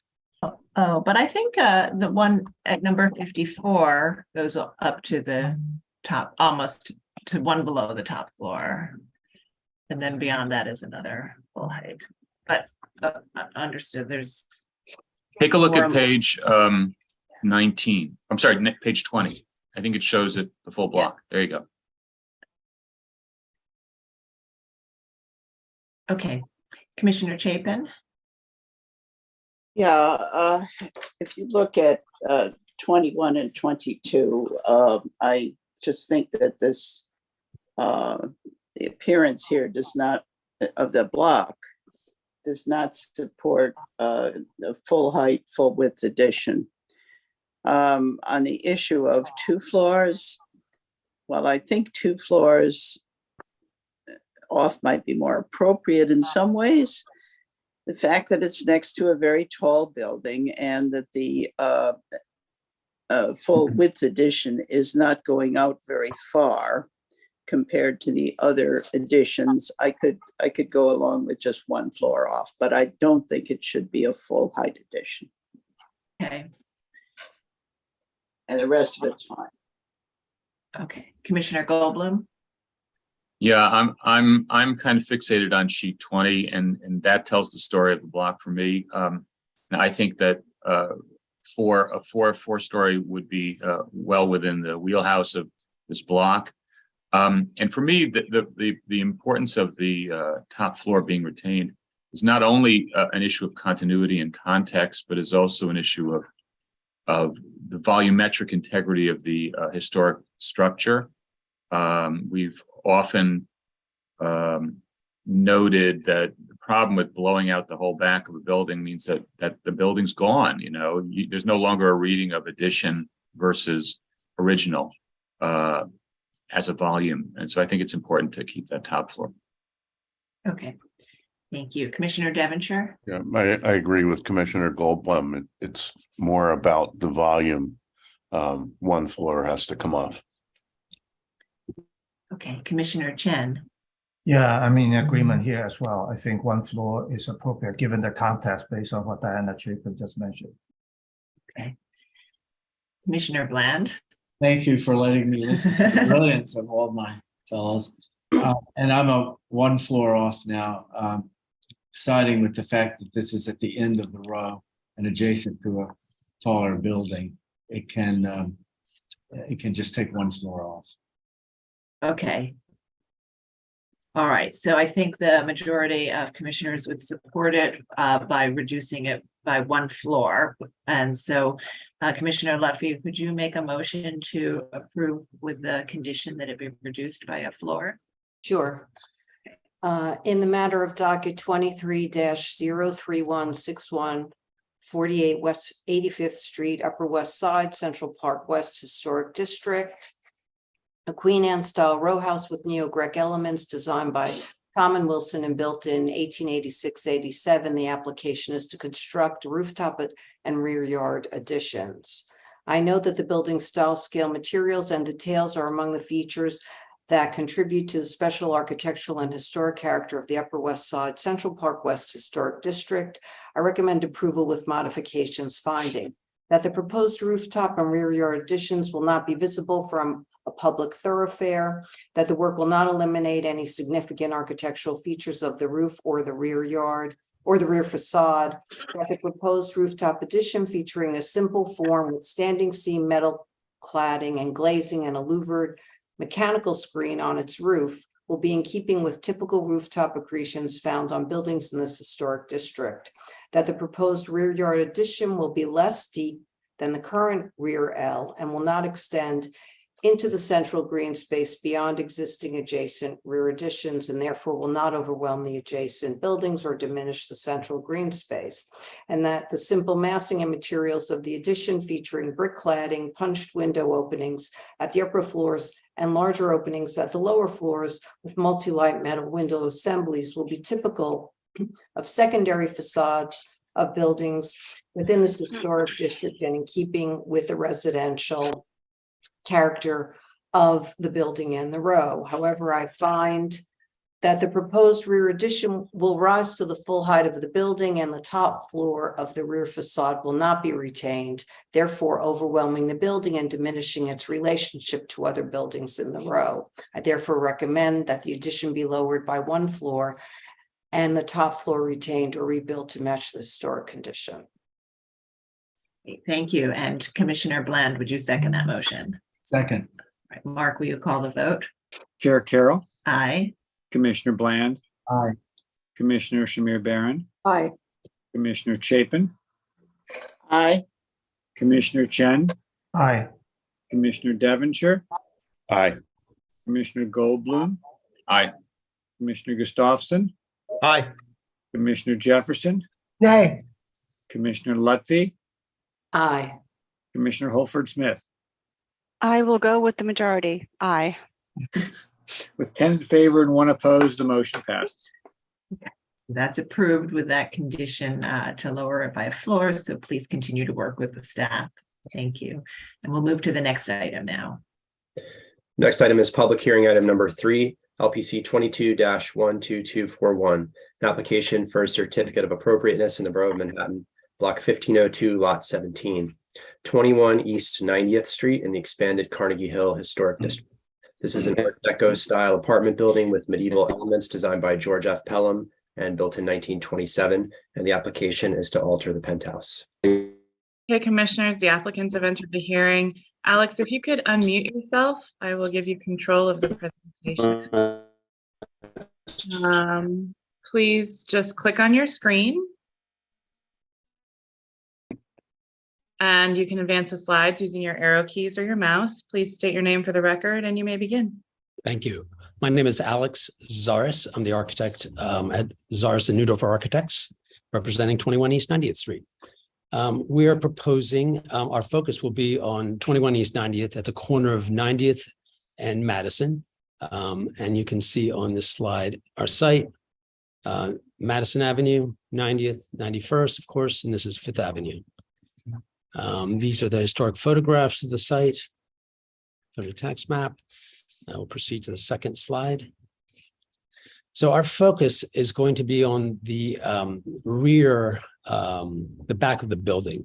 The rear of the building is composed of a prominent tower at the corner of 90th and Madison, which is very visible from here, and two pavilions, a north and a south, the more prominent being the south pavilion.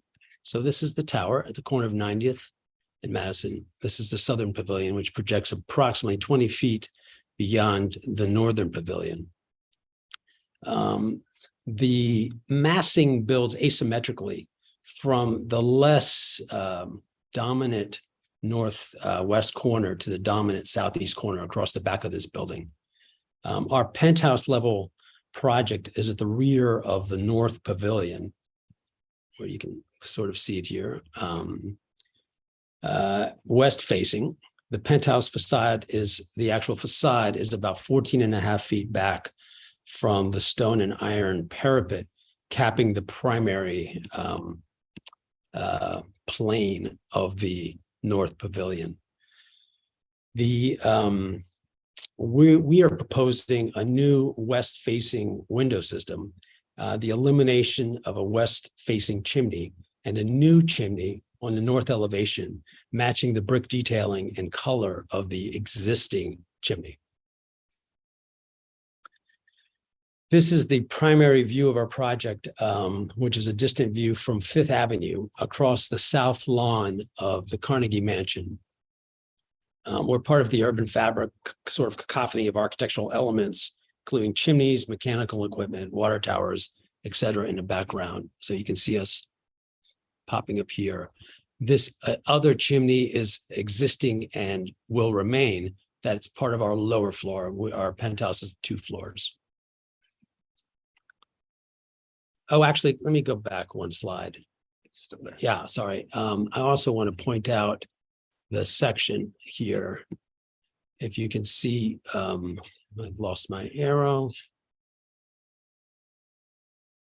Let's see. Well, you can see the sort of sight line from 5th Avenue here. There we go. We can advance now. You're on slide 3. Can we go to slide 4? We've somehow lost control of the slides. You're on 5 now. Did you? We're on 5. We have to go back to 4. Sorry. There you go. Okay. Okay. Sorry. I've lost track.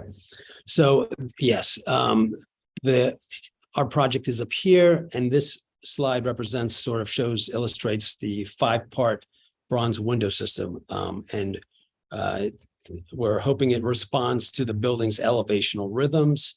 And the new chimney preserves the animated skyline while visually kind of terminating the penthouse mass. It's engaged to this upper, setback portion of the penthouse, kind of playing off the existing chimney on the other side. This is the existing conditions and elements we're proposing to change. And these are the proposed changes. This is where the eliminated chimney is. This is the proposed chimney and the 5-part glass bronze window system. And these are the images of the proposed and existing views from the park. Existing, proposed. Obviously, we're looking over the Carnegie Mansion here, and there's a series of events happening on the skyline that are definitely kind of background to the mansion. This is the view from Madison Avenue looking south between 91st and 92nd. And I'll show you the existing conditions here. The one thing that is visible from this view is this proposed chimney, the one that's matching details, not size, but matching details and color to the one that we're proposing to remove. I like the way it ends this upper story from this side and plays along. This is our tower in a distance. Again, that massing that happens builds up to the tower. This feels consistent. These are details of the bronze window system. It's a metal system, insulated glass. The color is shown down at the bottom. It's a traditional like US 10B look. Chimney details. These are recent approvals, precedents that you guys have reviewed in recent times. So I think that's.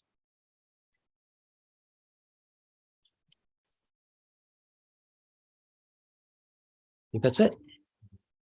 Great, thank you very much. Commissioners, do we have any questions? Yes, Commissioner Jefferson, please go ahead. Yes, I have two questions. Is the new roof, the new fireplace, just decorative, or is it going to be operational? We are not able to do a gas fireplace like the existing. What we're proposing is looking at different electrical options, which are what are approvable in the building at this time. So it's operational. We're hoping it's operational. It has to be approved by the actual building. Yes. The code has changed, as you know. Yes. Okay. Yes. Exactly. Okay, that's all. Thank you very much. My pleasure. All right, other questions? All right, I don't see any other questions at this time, so we'll move to public testimony. If you're in the meeting and would like to speak on this item, please raise your virtual hand so we can identify you, and I will turn it over to Gregory Kalla to take us through the testimony. Thank you, Chair Carroll. We received one sign up in advance for this. I do not see their hand raised, so I'm going to look if they, oh, I see her now. Nuha Ansari from Friends of Upper East Side. So Nuha, I will be promoting you to panelist now. And if you could just unmute your line and state your name for the public record, you will have 3 minutes to speak. Thank you.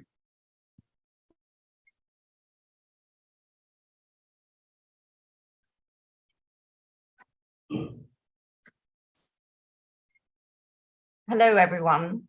Chair Carroll and honorable commissioners. My name is Nuha Ansari, and I'm speaking today on behalf of Friends of the Upper East Side Historic Districts. Friends Preservation Committee commends the restrained and utilitarian appearance of the proposed window system and the care taken to keep the width of the existing opening. We also appreciate that the new relocated masonry chimney would match the height, bricks, and decorative brickwork of the existing chimney. Friends is concerned that the proposed window system is too large and would reflect too much light, and that the large expanse of glass would be out of keeping with the roofscape visible from Central Park and Fifth Avenue looking east over the Carnegie Mansion. We believe that the symmetry and proportions of the existing west elevation of the penthouse are more appropriate within the context of the historic district. Thank you. Okay, thank you so much, Nuha. And I'm looking through. I do not see any other hands raised on this. So I will note for the record that Manhattan Community Board 8 recommended denial as presented. Thank you. Great, thank you. So I'd like to turn back to you, Mr. Zaras, and see if you'd like to respond to the testimony we've heard or speak specifically about your community board presentation. Yes, certainly. I respect that opinion greatly. I think the issue here is the fact that this is a very distant view, honestly, of this facade. And in terms of the symmetry, I think that strength of this elevation, the entire building in mass, let me see if I do have control, is really an asymmetrical one. And the chimney is position is a minor element in the composition in the general kind of like overall scheme. And I actually, I think there's a strength in this primary pavilion that kind of manages the presentation to the park in a way that our piece is a little more secondary. I'm not being very clear, but I think that's all I have on that. Okay, thank you. Commissioners, do we have any final questions? All right, I'm sending you request to unmute. So we can close the hearing. So Commissioner Bland, would you make a motion to close the hearing? So moved. Thank you. And Commissioner Goldblum, would you second that motion? Second. All in favor, say aye. Aye. Aye. Any opposed? Okay, so the hearing is closed and we'll now begin our discussion. And so this is to change modify window openings on the penthouse level of the west facade of this building. So it's, we have in other instances approved enlarging window openings at setback penthouses on apartment buildings in both Upper East and Upper West Side historic districts.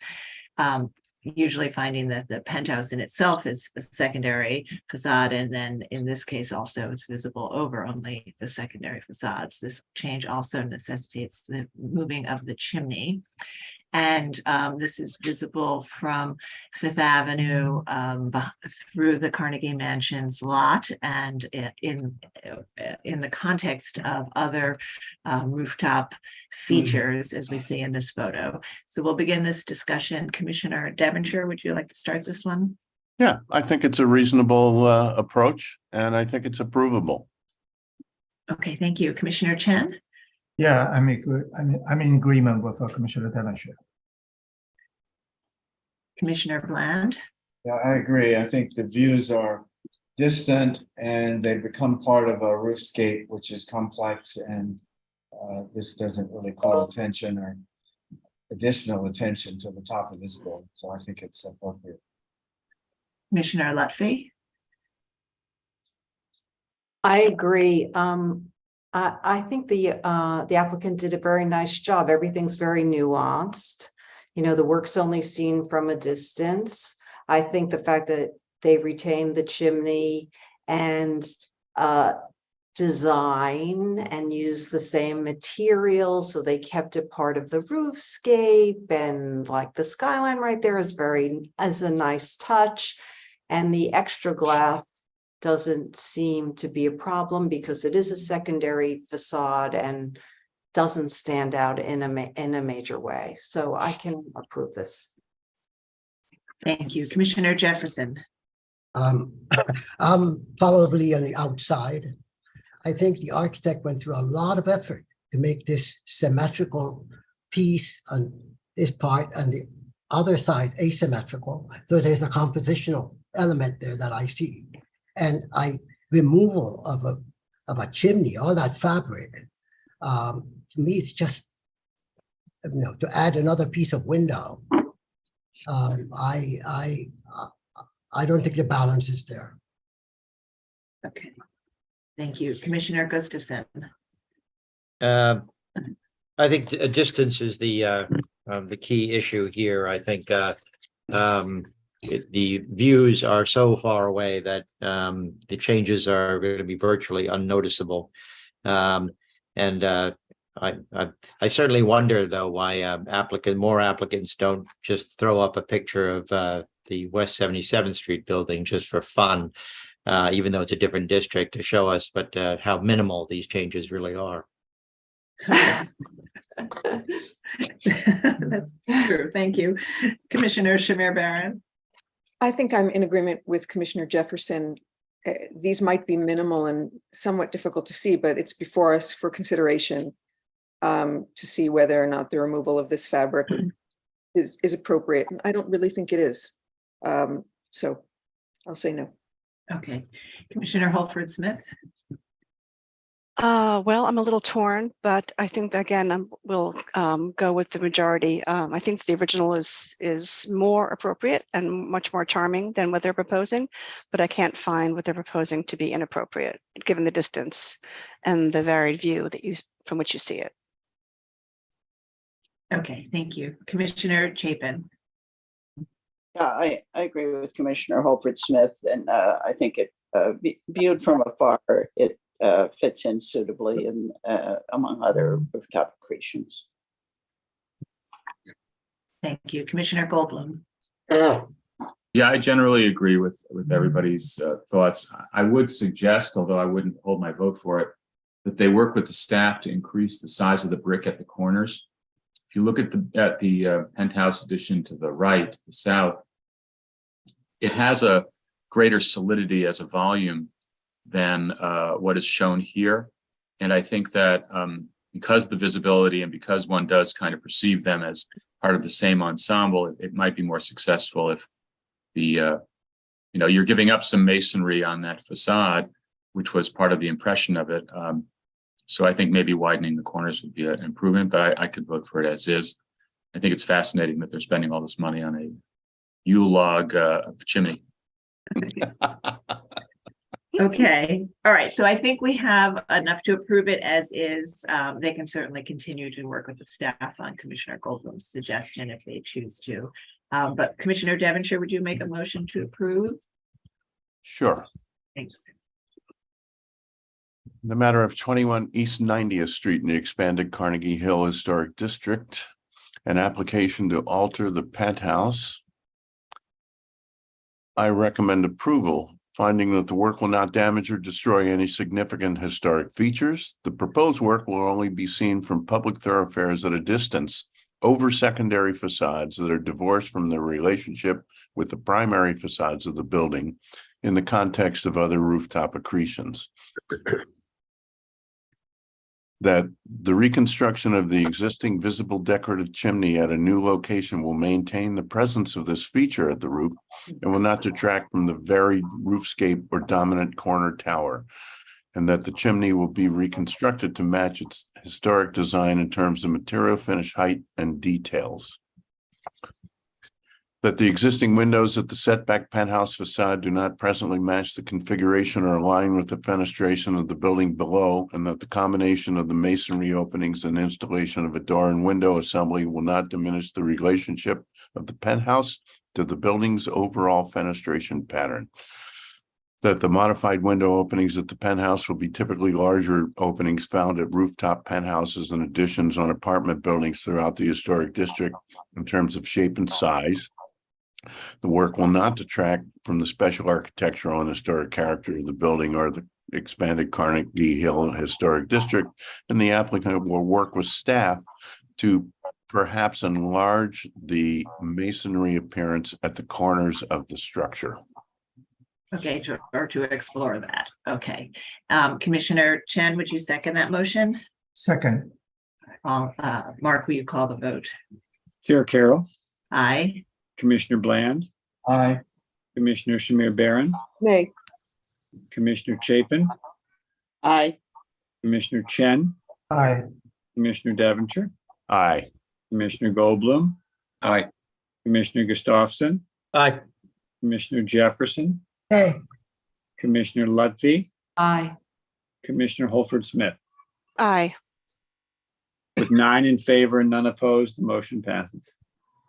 I'm Right. sorry, 2 opposed. Sorry, 2 opposed. 2 opposed. Okay, so that's approved. Thank you. And we'll move to the next item. Next item is public hearing item number 4, LPC 23-03843, an application for a certificate of appropriateness in the Borough of Manhattan, Block 644, Lot 30, 817 Washington Street in the Gansevoort Market Historic District. This is a Queen Anne style French flats building with stores built in 1886 to 87. The application is to establish a master plan governing the future installation of painted wall signs. Okay, commissioners, the applicants have entered the hearing. James, you now have control of the presentation. You just need to click on your screen. Thank you. You still Morning. need to click on your screen. Oh, there we go. Thank you. And you can advance the slides using your arrow keys, your mouse. Please state your name for the record. You may begin. Good morning, Commissioners. James Price from Silvercast.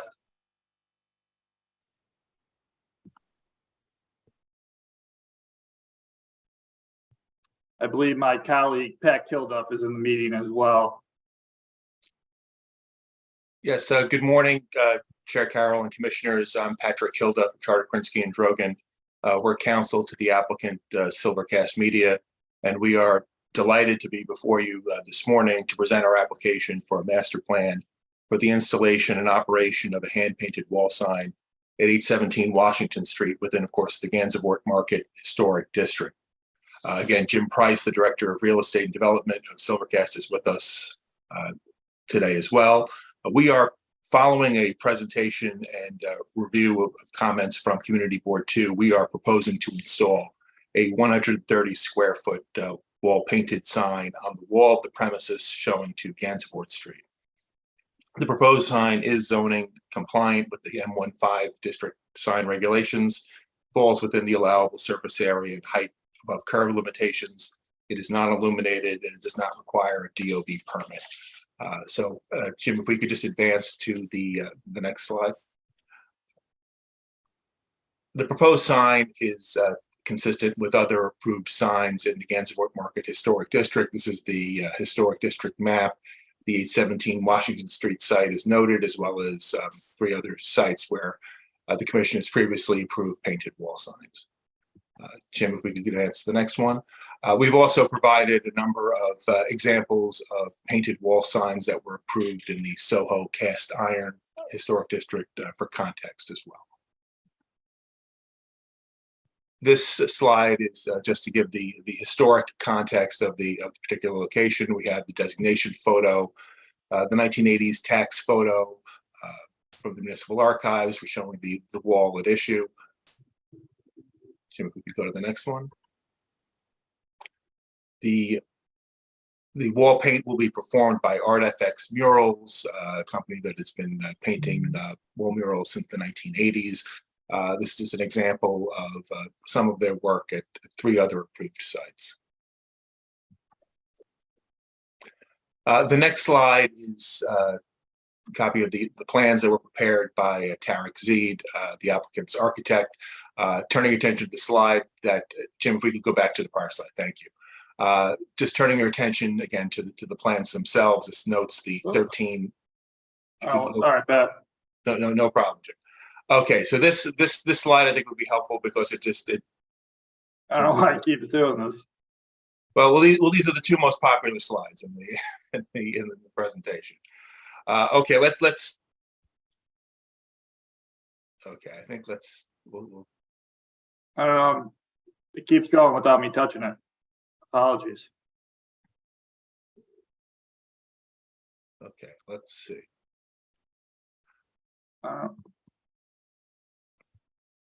Would you like me to take this back over? Yes, please. Sorry about this. That's okay. Okay.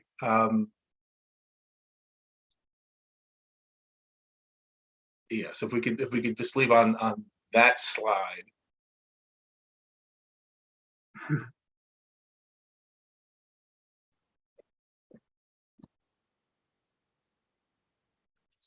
Okay, it's doing it to me as well. I'm gonna stop sharing my screen and start over.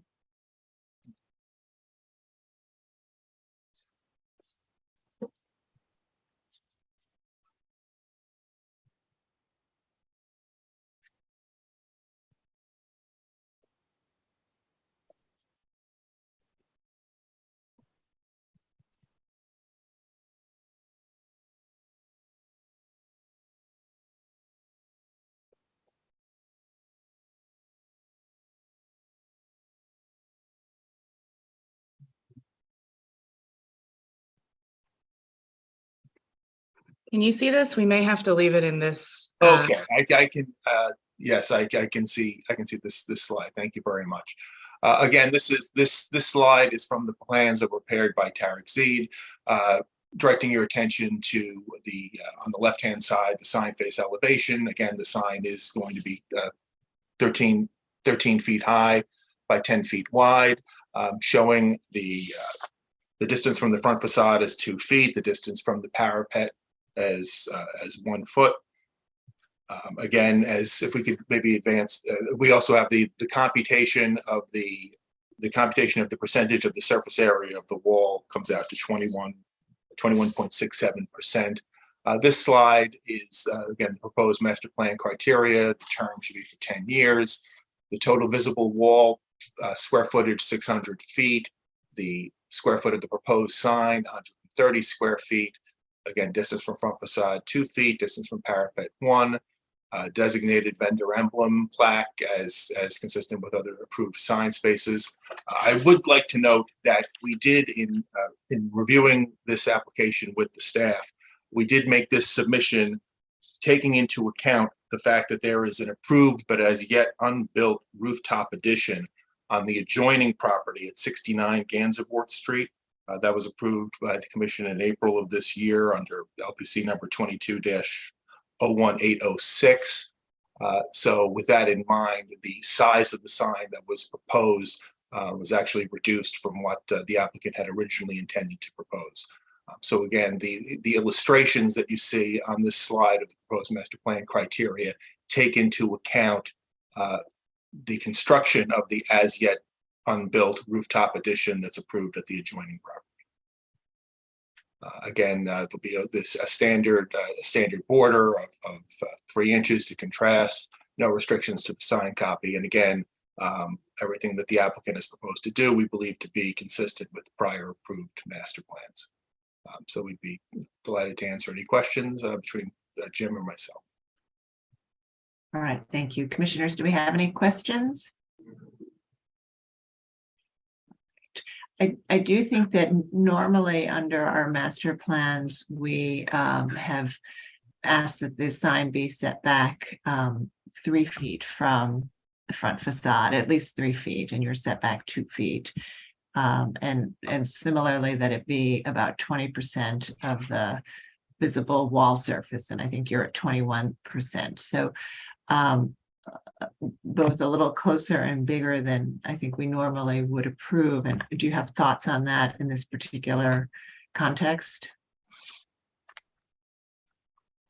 We do believe, actually, Chair, that this was that the 2 foot distance back from the front facade was consistent with prior approvals by the commission. Again, we are working within the strictures of the fact that we have this unbuilt rooftop addition next door, and we did in discussions with the community board also shrink the proposed size of the sign even more than was originally intended. Originally, the applicant was looking for a 15.4 by 12 sign. So again, we made sure we were moving it in from the windows, in from the facade, being mindful of the parapet at the top. But we believe, in all of the circumstances and with the contemplated addition, that the sign right now we believe to be right sized for the space and within the parameters of prior approvals. Okay. All right. Thank you. All right. So if we don't have any other questions, let's move to public testimony. If you're in the meeting and would like to speak on this item, please raise your virtual hand so we can identify you. And I will turn it over to Gregory Kalla to see if we have anyone here to speak. Okay, thank you, Chair Carroll. We did not receive any signups beforehand, and I'm looking through the attendees and there are no hands raised. So I will note for the record that Manhattan Community Board 2 recommends that staff verifies the sign conforms to all applicable regulations for painted signs for the building and the district, and that in consideration of the context and aesthetics of the placement with respect to the adjacent building and location, only 1 story above street level, that the sign be reduced to approximately 13 feet high and 10 feet wide, and be 13 inches high and 10 inches wide, and be in the same position. Thank you. Yeah, so it's 13 feet. 13 inches might be a little smaller than the applicant. My mistake, sorry. Okay, but so I'd like to actually turn it back to you now. The size is 13 by 10, is that right? Yes. So that's the change you made after you presented to the community board. Exactly. We were at 15.4 by 12. So following the community board, we did make that modification to 13 by 10. Okay, and that was exactly what they had asked. Okay. Yes. All right, is there anything else you'd like to say at this point before we move to our discussion? I do not have any other thing at this time, since Jim Price, the Director of Real Estate, is in the hearing as well. I would just ask if Jim has any other comments that he wishes to make.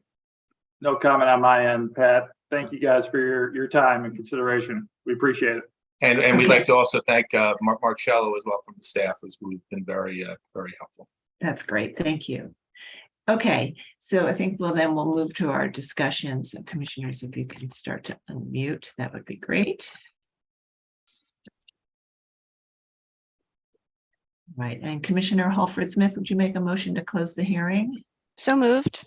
Thank you. And Commissioner Gustafson, would you second that motion? Second. All in favor, say aye. Aye. Aye. Any opposed? All right, the hearing is closed and we'll begin our discussion. And as we know, the commission has a long history of approving painted wall signs in former industrial or commercial historic districts, as painted signs were historically used to represent occupants in buildings of this type and these types of historic districts. And so in that tradition, we have allowed for painted wall signs. And we have over the years developed a set of standards that we apply almost always, and have, using that set of standards, have approved for master plans for up to 10 years with the condition that applicants send us a photograph of each sign approved under that master plan throughout its term. So we've heard the presentation today and we'll begin that discussion. Commissioner Goldblum, would you like to start this one? Sure. I think that the sign is too close to the front by a foot and is too close to the parapet by 2 feet. And I think that the application should conform with all of our standards that we use everywhere else. Okay. All right, Commissioner Devonshire. I agree with Commissioner Goldblum completely. All right, Commissioner Chen. Likewise, Chair. All right, Commissioner Bland. In the same camp. All right, Commissioner Lutfi. Agree, and it's wonderful that we have these standards because it makes it easier for the applicant to apply them to the work that they're doing, and of course it makes it easier for us too. So and we took a while to come here, so I completely agree. Okay, great, thank you. We have really actually studied and come to a set of standards through a very sort of rigorous process. So We have. thank you to all of you who've participated. Okay, Commissioner Gustafson. Yep. Commissioner Jefferson gone. Oh, sorry, Commissioner Jefferson, excuse me. I agree with Agree. Commissioner Goldblum. Okay, and Commissioner Gustafson. Yeah, I agree as well. All right, Commissioner Shamir Baran Yes, I'm in agreement too. and Commissioner Holford Smith. Agreed, yes. All right, and Commissioner Chapin. Yeah, I'm a fan of wall signs, but I think that this should be comply with our rules, that it's be perfectly fine, but it needs to comply with the rules. Okay. All right, so I think we can do a motion to approve it with modifications, that it be set back by 1 floor and lowered from the parapet by 2 feet, and that reduction in it together may actually get it from 21% to 20% of the visible wall surface, which in the end would make it meet, I think, all of our criteria. So Commissioner Goldblum, would you make that a motion with the conditions? Sure. Regarding 817 Washington Street in the Gansevoort Market Historic District, the application is to establish a master plan governing the future installation of painted wall signs. I note that the building's style, scale, materials, and details are among the features that contribute to the special architectural and historic character of the Gansevoort Market Historic District. And I recommend approval with modifications, finding that the painted wall signs are a traditional method of advertising that was historically found in this historic district, typically on plain secondary facades with exposed common brick. That the painted application of the signage will be in keeping with the traditional application methods and commercial character of painted wall signs historically found on buildings within this historic district. That there is photographic evidence of historic painted wall signs at an adjacent building along the streetscape. Therefore, the proposed sign will be in keeping with the historic character of this streetscape. That the sign will be located at an undeveloped secondary elevation, and therefore the sign will not detract from any significant architectural features of the building. That the combination of the placement of the and size of the sign will help it remain a subordinate presence at the building and within the streetscape, regardless of the type of graphics or number of colors used within the body of the sign.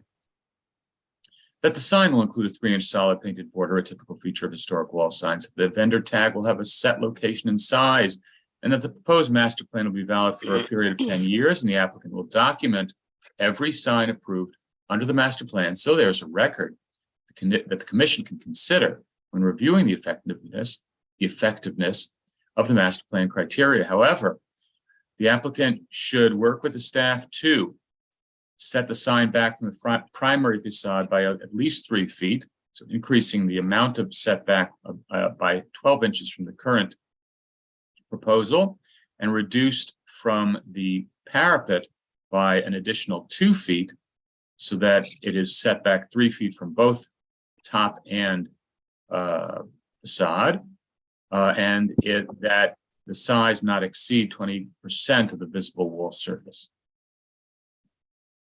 Okay, thank you. And Commissioner Devonshire, would you second that motion? Second. Mark, will you call the vote?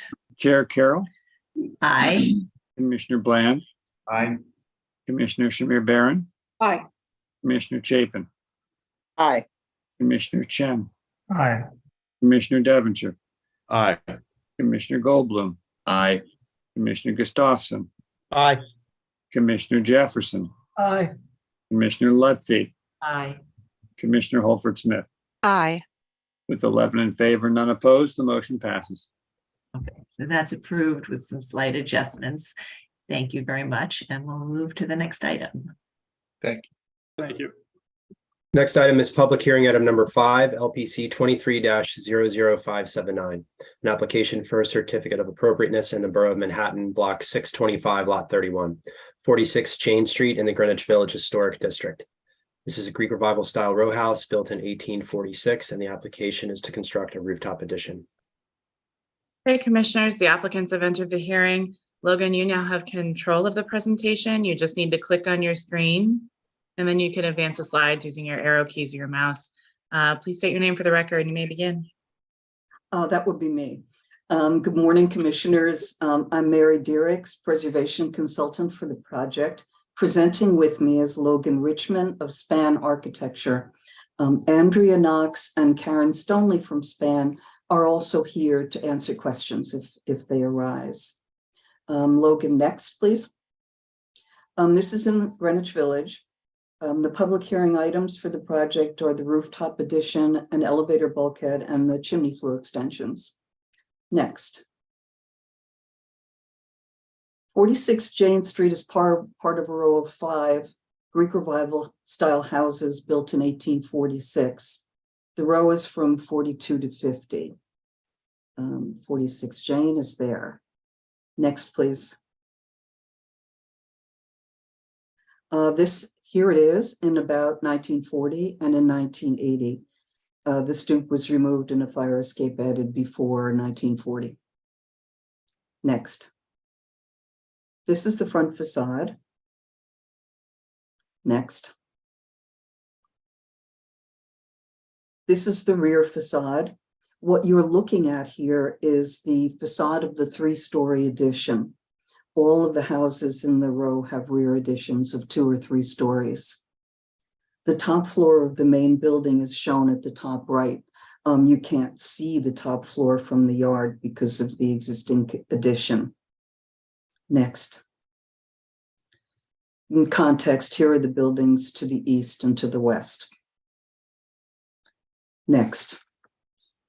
This block and the surrounding area are very diverse, with 19th century row houses mixed in with tall apartment buildings that are mainly from the first half of the 20th century. There are multiple 2- and 3-story rear additions on the row houses, and 3 of them have 1-story rooftop additions. This is on the block. And there are also 3 stair bulkheads. Next. This is an aerial view of the various additions and bulkheads on the block and in the immediate area. And you can also see the mix of tall buildings and row houses. Next. At staff level, with a staff level permit, the exterior is being restored and repaired. The stoop and front entrance surround will be replicated. The parlor floor windows will regain their full height. The window trim and the ironwork will have more historic profiles, and the fire escape will be removed. Logan Richmond will take you through the design now. Thank you, Mary. This is the existing and proposed front facade. As Mary noted, the lower level front facade alterations from basement to 3rd floor are being handled at staff level. For the rooftop, the existing stair bulkhead and mechanical equipment will be removed and a rooftop addition will be added. The vertical height of the rooftop addition will be 8'11", and the peak of the pitched roof will be 12'3", less than a foot higher than the existing stair bulkhead. The rear facade alterations will be handled at staff level as well, which include window openings, removal of the fire escape, and adding a metal stair to the rear yard. On the roof level, the top of the existing rear facade remains at the same height. The code required elevator bulkhead is shown on the right in front of the rooftop addition, which will be slightly shorter in height than the existing stair bulkhead. The rooftop addition overall height is less than 1 foot taller than the existing stair bulkhead, as mentioned prior. And the window door system opens up to a small roof terrace between the addition and the existing rear facade parapet. This is the existing building section showing the existing bulkhead and roof line. The roof line slopes down from the rear facade to front facade, and you can see the existing basement entry down from the sidewalk level and the existing 3-story rear yard extension. Here we've noted in a dashed line the existing roof line and bulkhead. The roof addition is set back more than 16 feet from the front facade and nearly 6 feet from the rear facade. We are proposing the roof structure approximately at the height of the front facade, which allows the floor level of the roof addition to sink about 3 feet below the existing rear facade, reducing visibility as much as possible. We also chose to pitch the roof of the addition to further reduce potential visibility from the street. The interior ceiling height has been minimized to reduce visibility as much as possible. The guardrail is set back 3'6" from the front facade to eliminate visibility from the street. The elevator shaft is located tight to the south side of the stair, as we wanted to respect the historic interior floor structure, stair location, and circulation, and hopes to tread lightly from a structural perspective, as we are keeping a majority of the existing floor joist and holding to the existing historic location of the stair. The elevator bulkhead is set back 1'1" from the rear facade. The cellar will be lowered 2 feet to increase the ceiling height from around 6 feet to around 8 feet and will be handled at staff level. At the front, you see the new stoop and areaway entry. At the rear, you see the new exterior metal stair.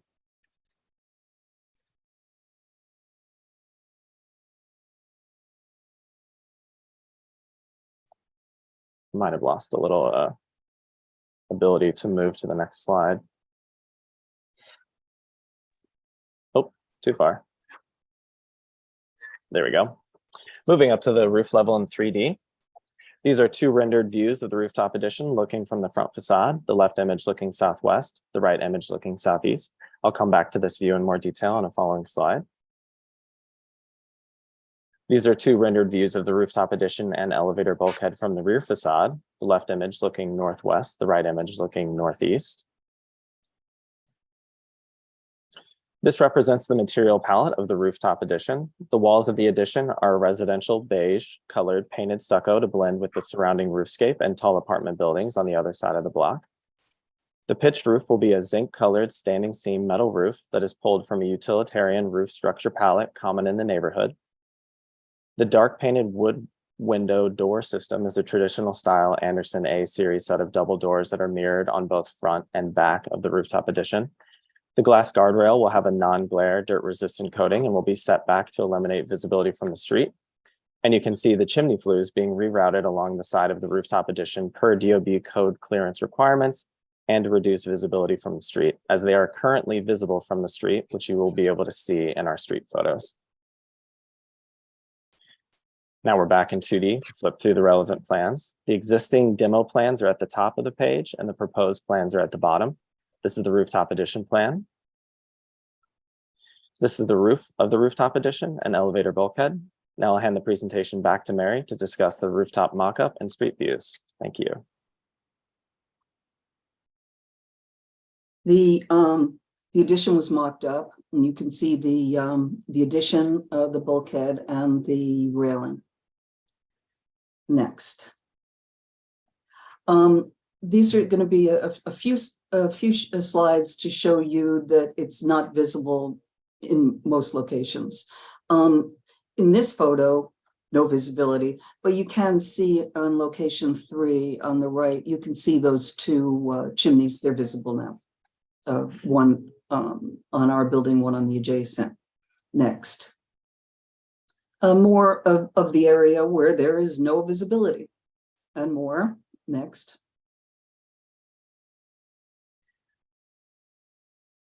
Still more, no visibility.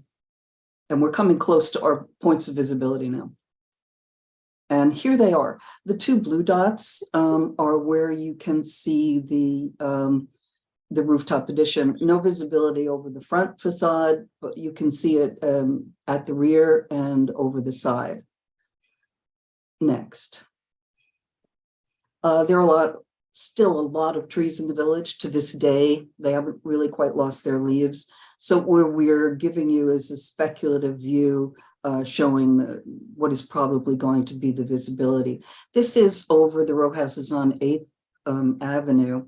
Of our addition, what you can see is that little peaked part with the two chimneys sticking up. The other things that you see sticking up are other additions on other buildings. As you can see, it really blends in with the roofscape and you don't know really where it's coming from. Next. This is the speculative montage from West 4th and Jane over a little park. These were the photo was taken in late November. So once again, you get the speculative view. Our view is the peaked addition with the chimneys. The rectangle on the far left is an addition at a row house, not quite on the corner. And next. And that's our presentation. Thank you. Thank you. Okay, thank you. We have at least one set of questions. Commissioner Goldblum. Thank you. Can you go back to the rear elevation, please? Sure. I think that's page 12 of 60.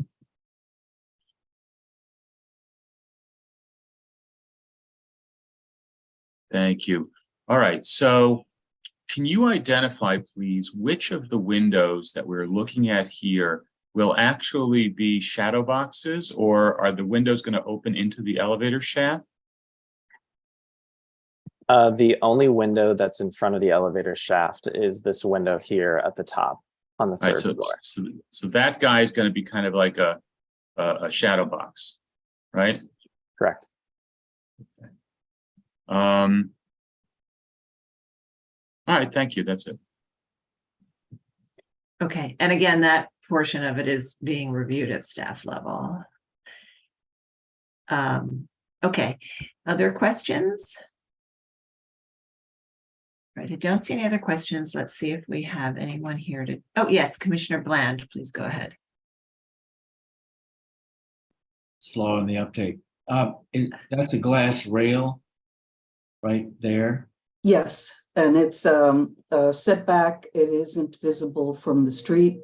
And we're using a non-glare material that's also dirt resistant. Not visible from the street though. Not at all. Okay, thank you. Okay, any other questions? All right, let's move to public testimony. And if you're in the meeting and would like to speak on this item, please raise your hand so we can identify you. And I will turn it over to Gregory Kalla to take us through the testimony. Thank you, Chair Carroll. We received one sign up in advance, and that is Lucy Levine from HDC. So Lucy, I will be promoting you to panelist now. And if you could please unmute your line and state your name for the record, you'll have 3 minutes to speak. Thank you.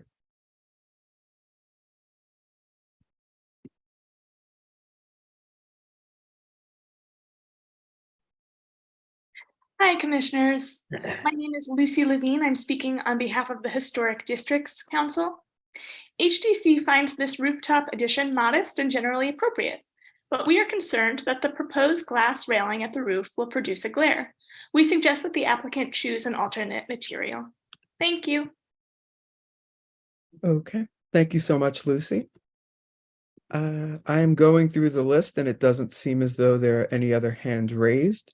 So I will note for the record that Manhattan Community Board 2 recommends approval of the front facade paint colors and the rooftop penthouse and elevator bulkhead, denial of the contemporary rooftop reflective glass guardrail, and recommends instead a dark metal rail to be in accord with the historic building, and that the application is in accord with the front facade restoration and rear facade modifications that were presented as being approved by staff, that it includes all aspects of the front of the building that were thought to be approval for the commission staff, including the window guards. Thank you. Okay, thank you. So I think they do support the rooftop addition, which is the main component before us, but we did hear testimony on the glass railing, which I think you have clarified is not visible from a public way and will have a non-glare coating.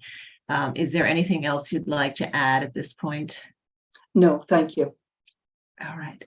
Commissioners, do we have any other final questions? All right, so I think we can move to our discussion. All right, Commissioner Chapin, would you make a motion to close the hearing? So moved. Thank you. And Commissioner Lutfi, would you second that motion? Second. All in favor, say aye. Aye. Aye. Any opposed?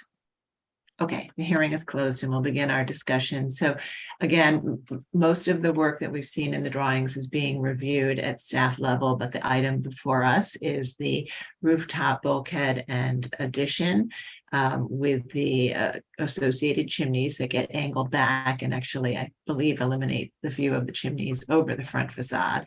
And then the glass railing, which is set back and not visible from a public way. And the rooftop addition is set back from the front and rear and obliquely visible from the east. In the one view where you see it, if you see it through the trees, you see it in the context of another rooftop addition within this row. And you catch a glimpse of it from the southeast. So we'll begin our discussion. Commissioner Holford Smith, would you like to start this one? Yes, thank you. I think this is a modest proposal. I appreciate that the applicant has maintained the volume, the original volume of the building at the back, and set the addition well back from both the front and the back. I understand that you can possibly see it from some viewpoints, but I think given the context that you see it in, it sort of blends in with just the rest of the fabric of the village. So I can find it appropriate as presented. Okay, thank you. Commissioner Chapin. Yes, because of all the items that you originally stated, Chair Carroll, a few minutes ago, I also can find this appropriate. I think it's appropriate. Okay, thank you. Commissioner Goldblum? I agree. I think I cannot remember the last time we saw a shadow box detail on a rear facade window, certainly in a residential context, but I don't think it renders the job inappropriate. Okay, thank you.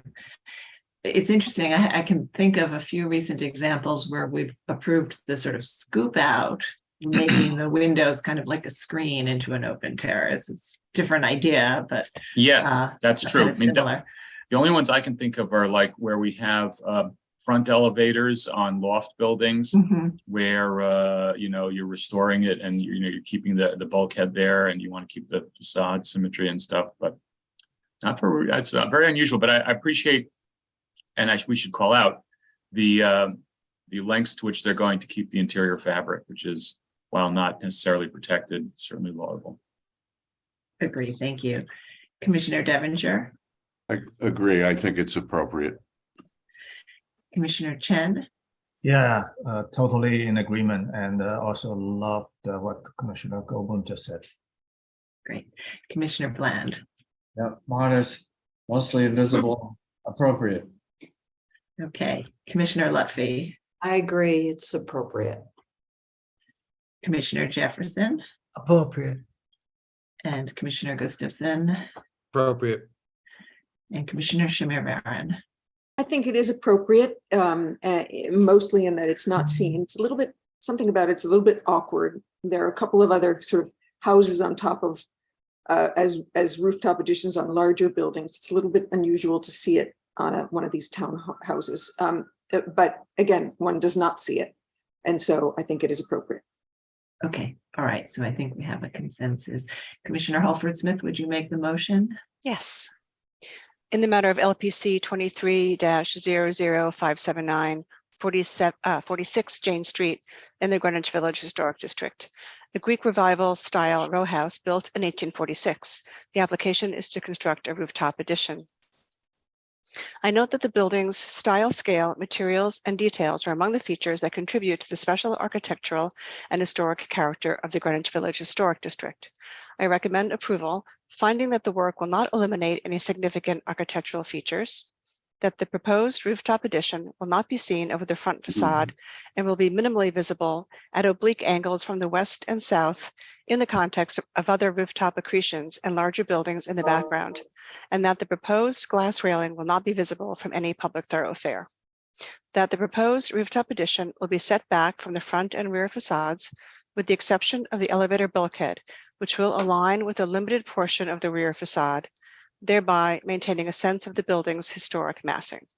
That the design and materiality of the addition, featuring tan stucco cladding with punched openings and a standing seam metal pitched roof, will be in keeping with other rooftop additions in this historic district, and that the work will not detract from the special architectural or historic character of the building or the Greenwich Village Historic District. Great, thank you. Commissioner Chapin, would you second that motion? Second. All right, Mark, will you call the vote? Chair Carroll, Aye. Commissioner Bland, Aye. Commissioner Shamir Baran, Aye. Commissioner Chapin, Aye. Commissioner Chen, Aye. Commissioner Devonshire, Aye. Commissioner Goldblum, Aye. Commissioner Gustafson, Aye. Commissioner Jefferson, Aye. Commissioner Lutfi, Commissioner Holford Smith. Aye. What's the matter? 10 With 10 in favor, none opposed, the motion passes. Okay, so Thank that's you. approved. Thank you. And we'll move to the next item. The next item is public hearing item number 6, LPC 23-02052, an application for a certificate of appropriateness in the Borough of Manhattan, block 496, lot 30, 242 Lafayette Street in the Soho Cast Iron Historic District Extension. This is a Queen Anne style factory building designed by John Sexton and built in 1881-82, and the application is to replace windows. Okay, commissioners, the applicants have entered the hearing. Glenn, you now have control of the presentation. You can advance the slides using your arrow keys or your mouse. Please state your name for the record and you may begin. Hi, Commissioners. My name is Glenn Drews of Skyline Windows. I'm here to present to you about 242 Lafayette window replacement. Here you can see the historic map of the location of the building, the red dot on your screen. Obviously in the Soho Cast Iron Historic District, the windows we're looking to replace are on the Lafayette Street facade. That's the east facade, so facing to our right from where that red dot is. Sorry about that. Okay, here we can see the 1940s tax photo. You can see that the original windows were 2/2 single double hung windows. Very large windows, as we'll get into later in the presentation, but you can see the originals there. Here we can see a current facade photo. You can see the red box. That's the location of the windows we are looking to replace. As you can see, it's 2 openings, each currently existing 2 double hung windows. Here, as you may know, we've had previous approvals in this building. So in the red boxes, you can see 1, 2, 3, 4, 5, 6 openings that we previously replaced with the same configuration we are proposing for the second floor work. Second floor is the work we're doing now is in the yellow box on this slide. Here's just a photo up close of the windows that we have done. The top 2 floors again in this photo have been replaced previously with a LPC public hearing. Okay, here's the photo of the original window. It's 90 by 87 inches, 2/2. Now, to make this window in current conditions with insulated glass, accommodating for some egress in locations, it is just not possible. So when we first entered this building years ago, we proposed 2 equal double hungs to sort of simulate this single double hung window. So again, as you can see, 90 inches wide by 87, it's a very, very large window. One more photo of the historic window. Here you can see it has a square brick mold. It's about 2 3/8 brick mold and about 5 inches from the brick to the glass, which you will see in the proposed details we are replicating. Just a shot of the brick mold at the head. Again, the square panning, square brick mold, if you will.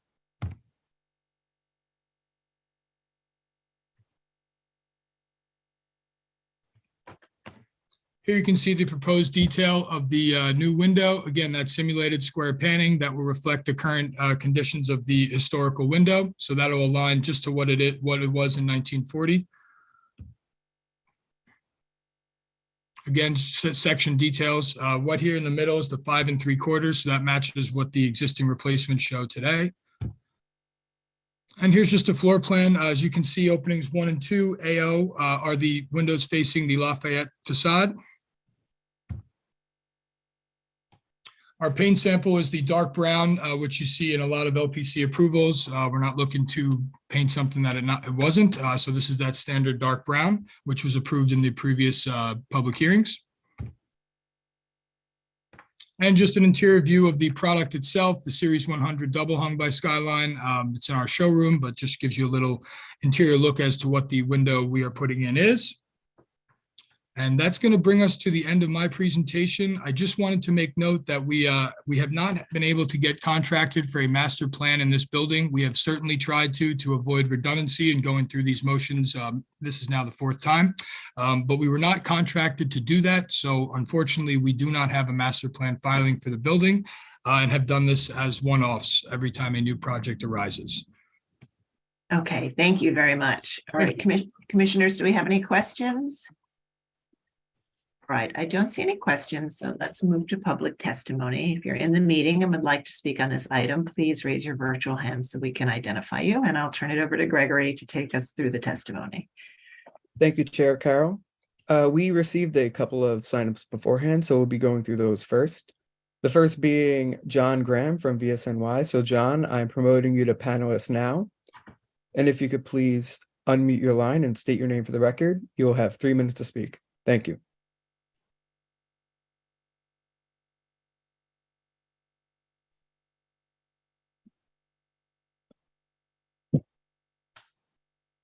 Good morning, Commissioners. John Graham for the Victorian Society in New York. The applicant for work at 242 Lafayette Street is proposing to change 2 pairs of 1/1 double hung windows, openings 5 and 6 counting from the left on the 2nd floor. We find this inexplicable as the presentation includes an historic photo which shows pairs of 4/4 windows in openings 1 and 6 on each floor and what may be very wide 1/1 windows in openings 2 and 5. The 4/4 windows open to the fire escapes and appear to be metal-clad calamians. We are aware that this building has an unusual history, with the northern half dating to 1881, while the southern section was constructed in 1897-98, and that there were substantial modifications in the late 19th century when Elm Street was widened. However, we do not feel that the evidence of the historic tax photo should be ignored. Commissioners, that photo was taken around 1938, 40 years after the last major renovation. 40-year-old windows are often perfectly functional. Factory owners rarely replace windows. It's therefore reasonable to suppose that windows visible in the tax photo date to that 1897 renovation. We're also aware that a certificate of appropriateness was issued in 2017 for the replacement of modern windows on the 4th and 5th floors. However, as just noted by the applicant, that permit did not establish a master plan, nor are they asking for one now. It is not too late to re-examine the historic photos and request once again a master plan which actually reflects the documented history of 242.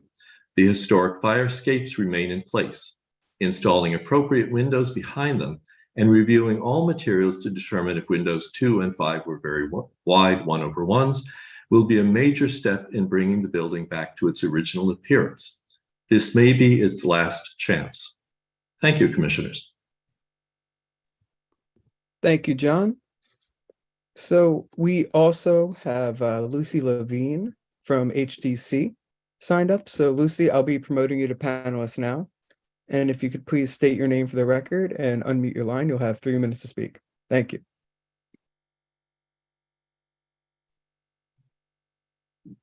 Hi, Commissioners. My name is Lucy Levine. I'm speaking on behalf of the Historic Districts Council. HDC finds this application to be unclear. We are not entirely sure which windows the applicant is attempting to replace. We note that this building's original windows are extremely large, double-hung, weight and chain windows. We believe returning the windows to that original type, wood material, and configuration is the appropriate solution. Thank you.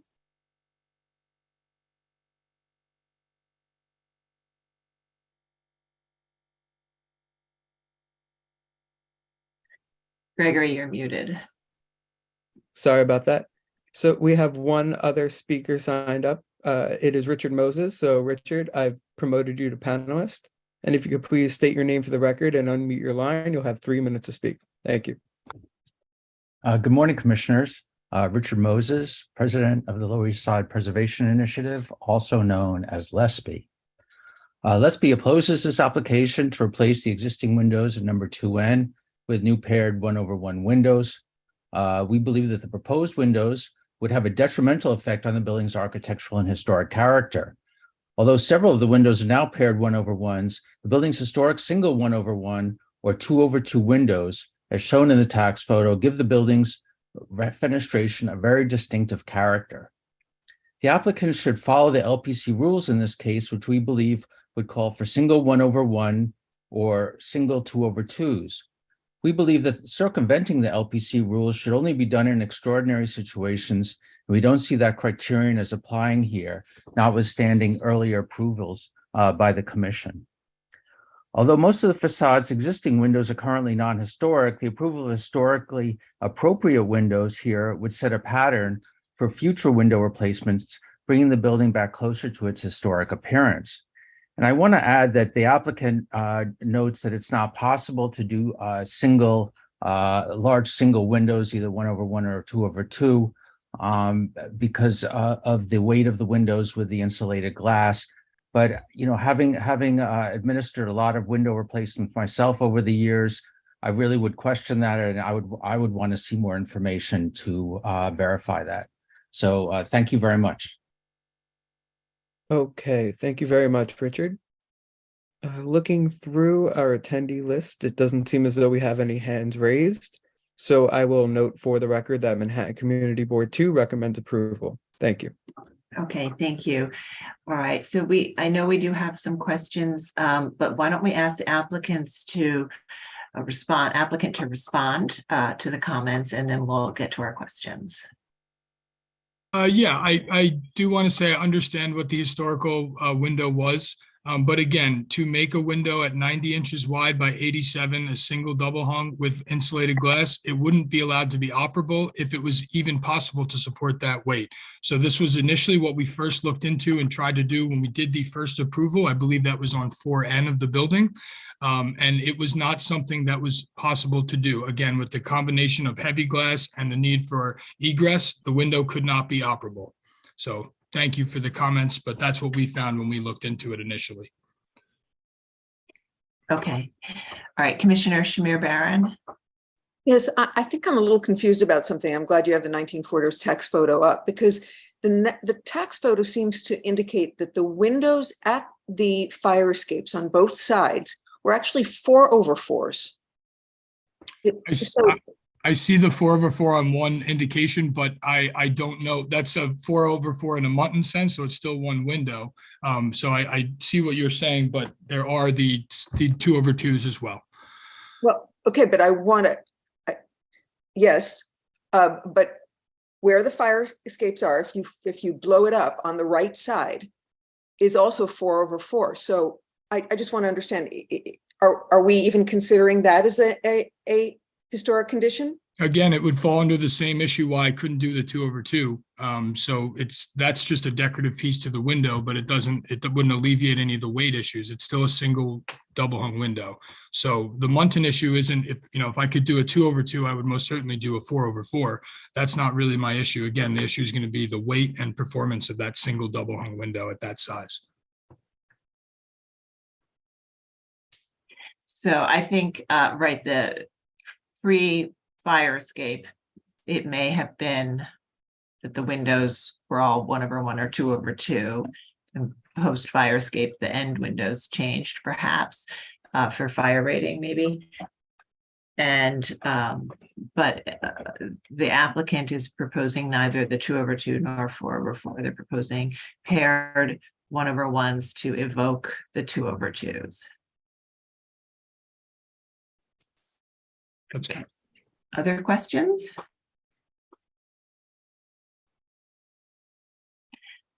Okay. All right, I don't see any other questions, so I'm going to unmute us all and ask us to, or request that you unmute and have us make a motion to close the hearing. So Commissioner Bland, would you make a motion to close the hearing? So moved. Thank you. And Commissioner Holford Smith, would you second that motion? I second it. All in favor, say aye. Aye. Any opposed? Okay, so the hearing is closed and we'll begin our discussion. This is a building where the historic windows don't currently exist. We have found, having heard a similar situation in the previous applications about the difficulty of creating or fabricating a large window that would be operable. We've approved replacing the modern windows with paired 1/1s to recall the 2/2 windows, and this is an application to match what we previously approved at the other floors. This building does not have a master plan, which the master plan would be a tool that would make it easier for the building owner to do this more administratively after the initial approval. But we certainly have reviewed this, and when we do look at buildings where there is no master plan, we sort of think of our approvals as setting the standard for going forward.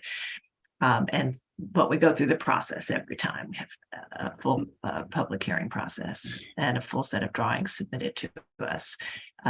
So we do encourage the owner to apply for a master plan so that they can have one approval and one set of drawings approved, and their process in the future would be simpler. But here we are, and we are looking at the same window that we've approved on upper floors. And we'll begin our discussion. Commissioner Chapin, would you begin this one? Yeah, I think that it's appropriate. They have various constraints in trying to replicate the original windows, and I think these will be perceived as very similar to what was originally on the building. So I'd like to hear from Michael Devonshire, of course, but I think I could approve it as presented. Okay, thank you. Commissioner Goldblum? Yeah, this is a stumper for me. I mean, I think I would vote for approval. It's just weird to try to get a sense of what the original condition was. I'm not confident that what we see in the tax photo was the original condition. It looks to me like the fire escape windows were done for some kind of fire rating purpose. That's what I would imagine. But I think it'd be very interesting to really know what was the initial intent, but I'm okay with it as is. It's an interesting building. It is an interesting building. And I do think, that there are no historic windows now, and that the paired 1/1 will result in articulation that is similar to the 2/2s that we see historically, even if it's not the exact configuration or operation. All right, Commissioner Devonshire.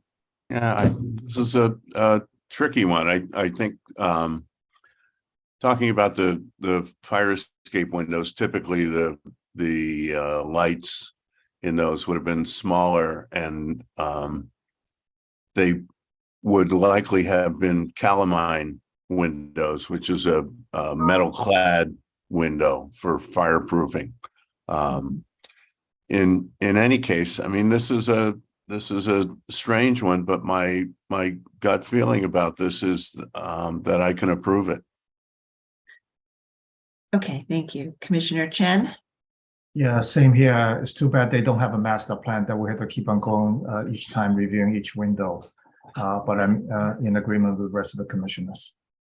Thank you. Commissioner Bland?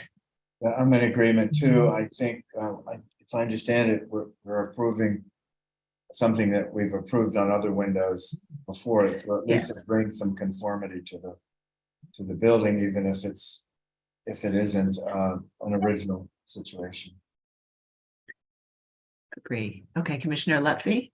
I agree. This is consistent with what we've approved. And as Fred said, hopefully we can get these windows in a pattern that makes sense and is consistent.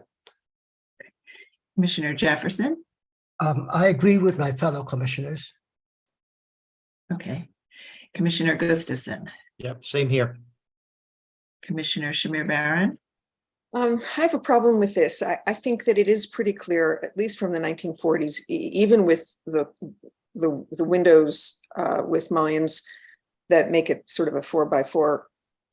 I think it's clear that the intention was for us to read the full width dimension of the openings on this building, and I think that the vertical element that is required in making the two 1/1s really kind of undermines that original intention. It's not even set back, and it's not attempting to be thinner or anything. I mean, I think it's just not the original intention. So, and I hear that the applicant is saying that it is absolutely not possible to create an engineered situation that would allow for operability with the heavier glass. It doesn't sound to me to be like a reasonable position, that it is impossible. But I don't have the answer, and I don't have the technology to point to. So though I'm not comfortable with this, despite the fact that we've approved it before. I don't know that I would have. So I think I have to object to this and find it inappropriate. Okay, thank you. Commissioner Halford Smith? Yeah, I sort of have a similar kind of feeling of that the original window really did want to span jam to jam. But I do understand the limitations of the modern fabrication.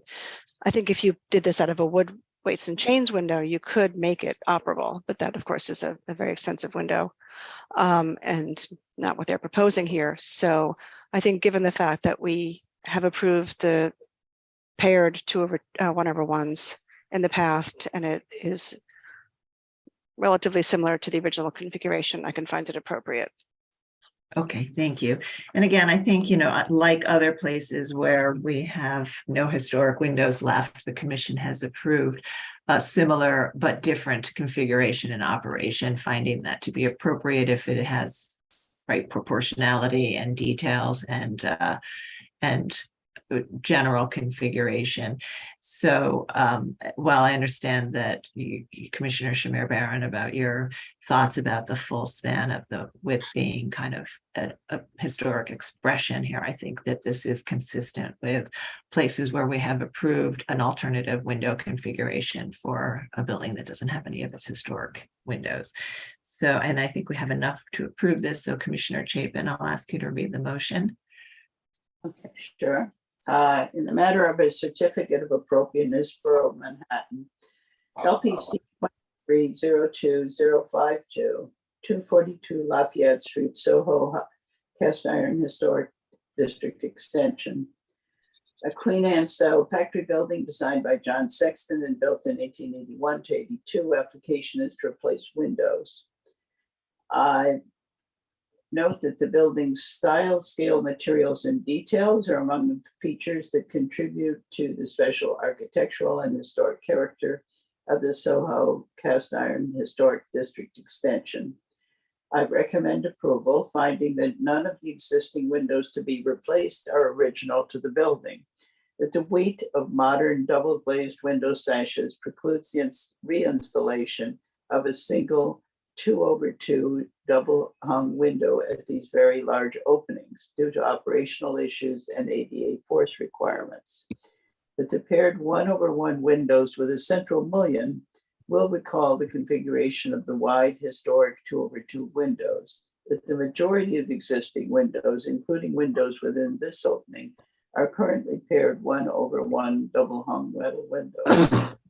That the proposed windows will match previous commission approved paired 1/1 windows in terms of operation, configuration, materials, details, and finish. That the brown finish will match the predominant paint finish of existing windows throughout the facade and is consistent with the age and style of the building. And that the work will not detract from the special architectural and historic character of the building or the historic district. Okay, thank you. And Commissioner Goldblum, would you second that motion? Second. All right, Mark, will you call the vote? Chair Carroll, Aye. Commissioner Bland, Aye. Commissioner Shamir Barron, Nay. Commissioner Chapin, Aye. Commissioner Chen, Aye. Commissioner Devonshire, Aye. Commissioner Goldblum, Aye. Commissioner Gustafson, Aye. Commissioner Jefferson, Aye. Commissioner Lutfi, Aye. Commissioner Holford Smith. Aye. With 10 in favor and 1 opposed, the motion passes. Okay, so that's approved. And thank you for an interesting discussion for an interesting building. Okay, so that concludes our morning session. We're about 20 minutes behind schedule, but we will break for half an hour. So we'll come back at 12:55 and resume the afternoon session, which I think is largely public meeting items at that point. So we'll ask all members of the public to voluntarily exit the meeting now so that if you are planning to return, you don't have any technical difficulties that would arise if we had to remove you. And we'll see everybody in 30 minutes at 12:55. Thank you.